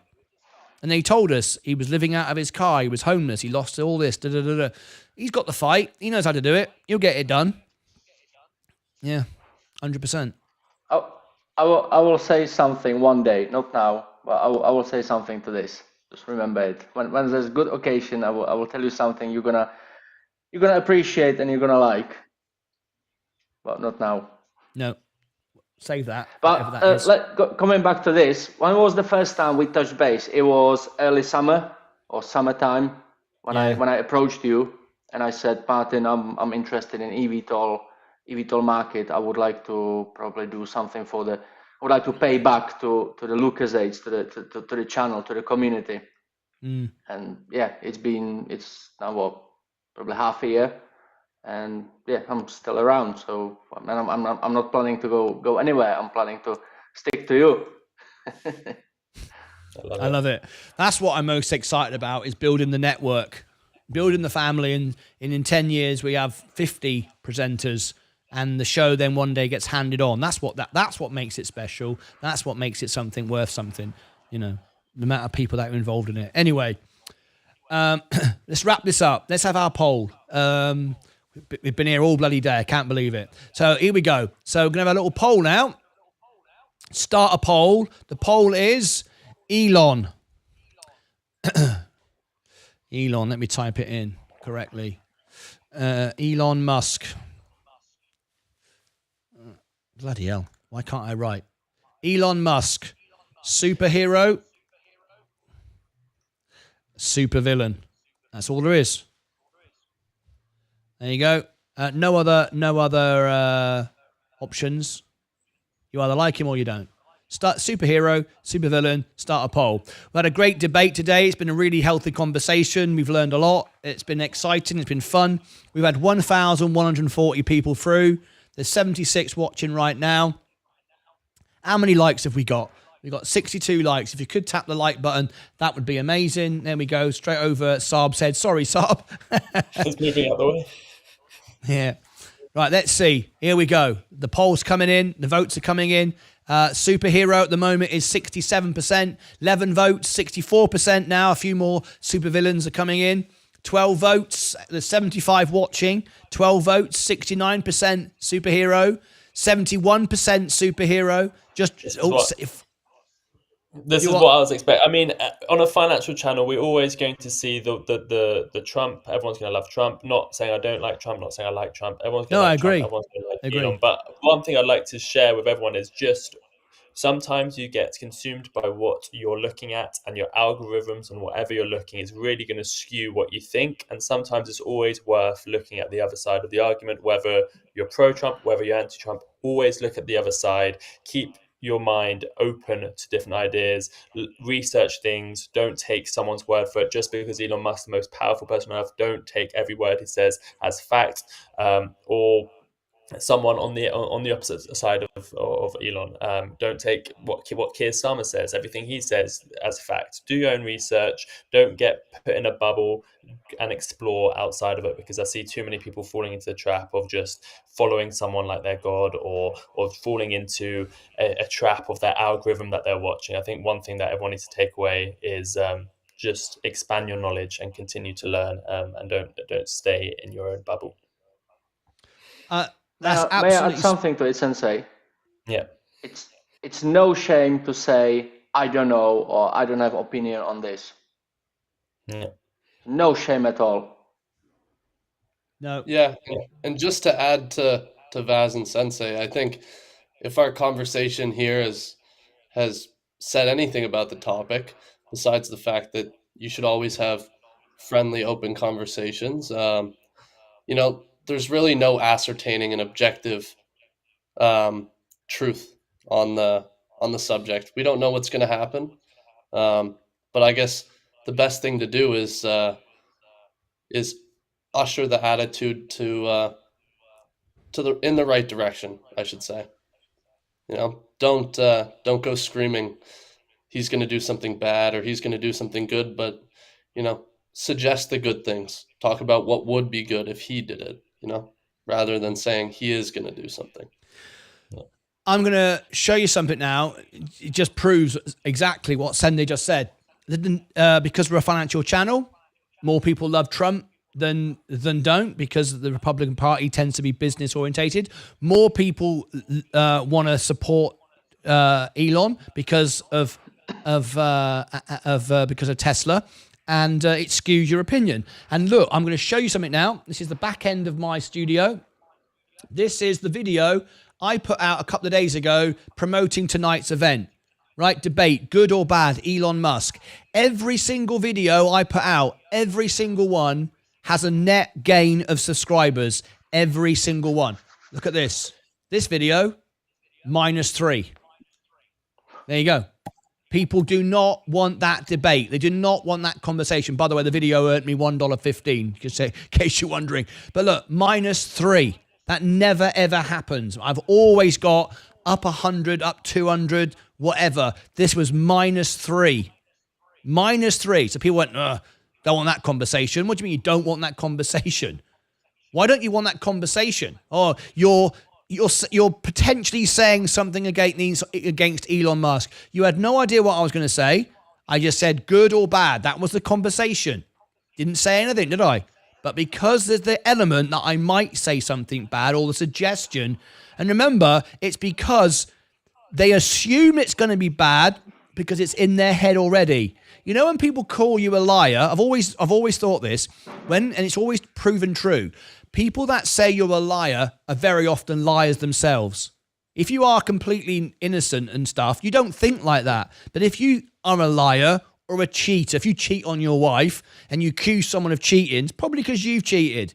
I see you nodding. Very often the case. That's how it works. So because you've said, don't like the video, unsubscribe, don't like this, it's because in the back of your head, you're thinking the same thing.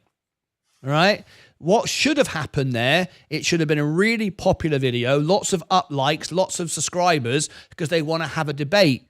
No, they don't. They don't have a debate. They assume that you're going to say something negative because it's already in their head, so they're down liking and unsubscribing. And that is exactly what Sensei just said. That's how Elon can get his opinion skewed as well. We end up going down the track we're already on rather than going, hang on a minute, let's have an open debate. It's very difficult to do that because your head is already absorbed with one element and you don't want to hear anything else. Right. There is the actual proof of it right there. So, yeah, people are afraid to have the conversation, awkward conversations, and you're absolutely right, guys.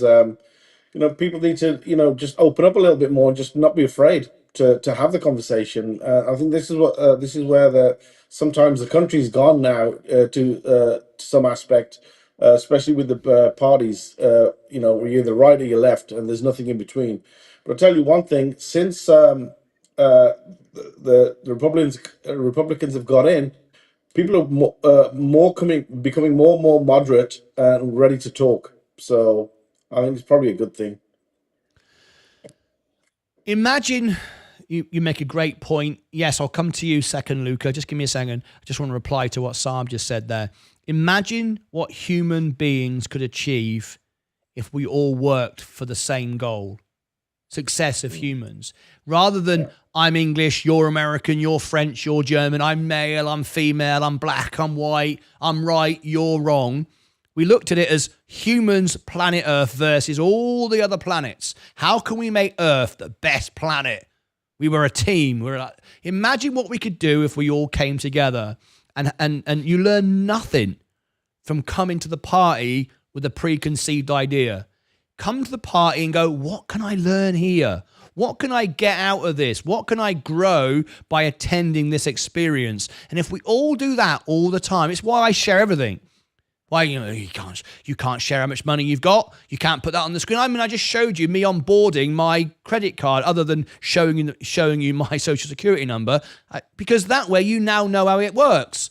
You've learned something. We've gained something, and you've all gained trust in me because I've just shown you everything. So hey, we like you, we trust you, you've shown us everything. We all get something out of it.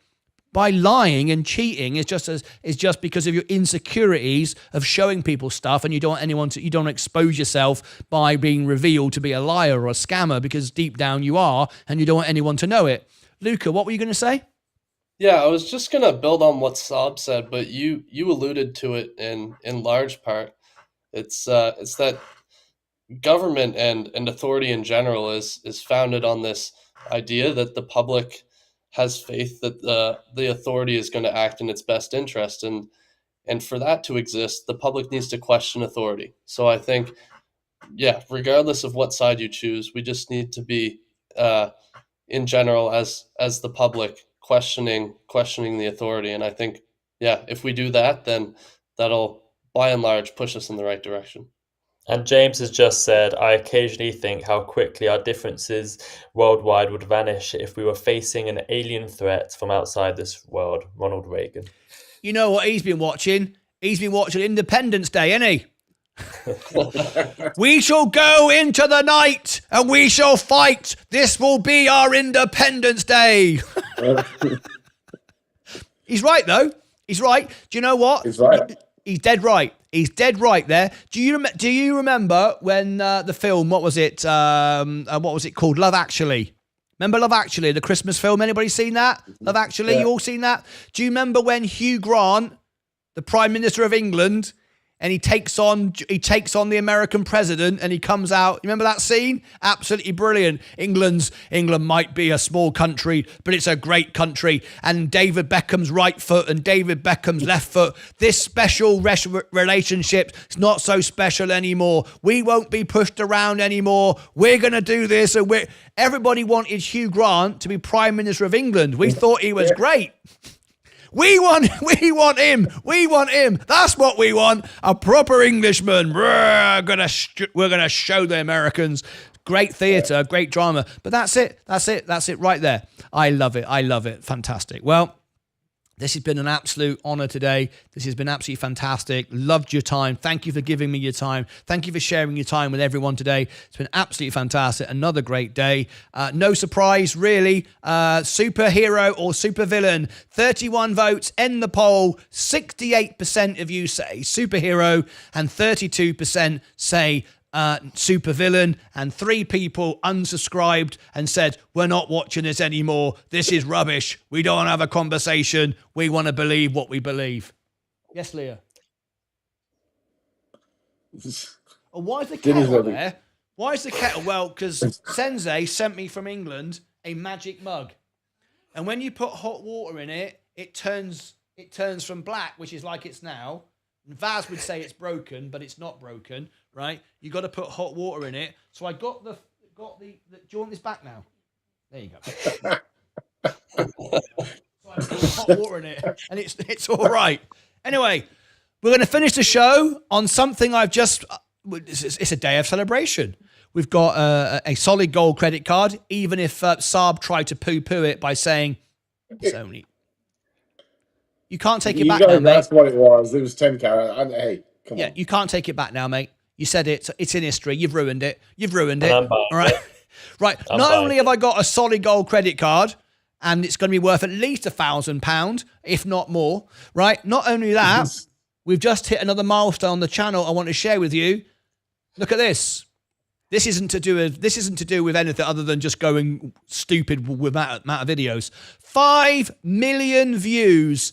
I've achieved 5 million views. There you go. Look at that. Absolutely Hey, bloody well awesome. done, man. Awesome. Nuts, isn't it? Wow. Nuts. It feels like 1 million views was literally a few months ago. It was. It was about 3 months ago. Now it's 5 million. Cheers, Vaz. 5 million views. It's not because, and that's not because I'm great or because I've done great videos. I've just done 6,500 videos.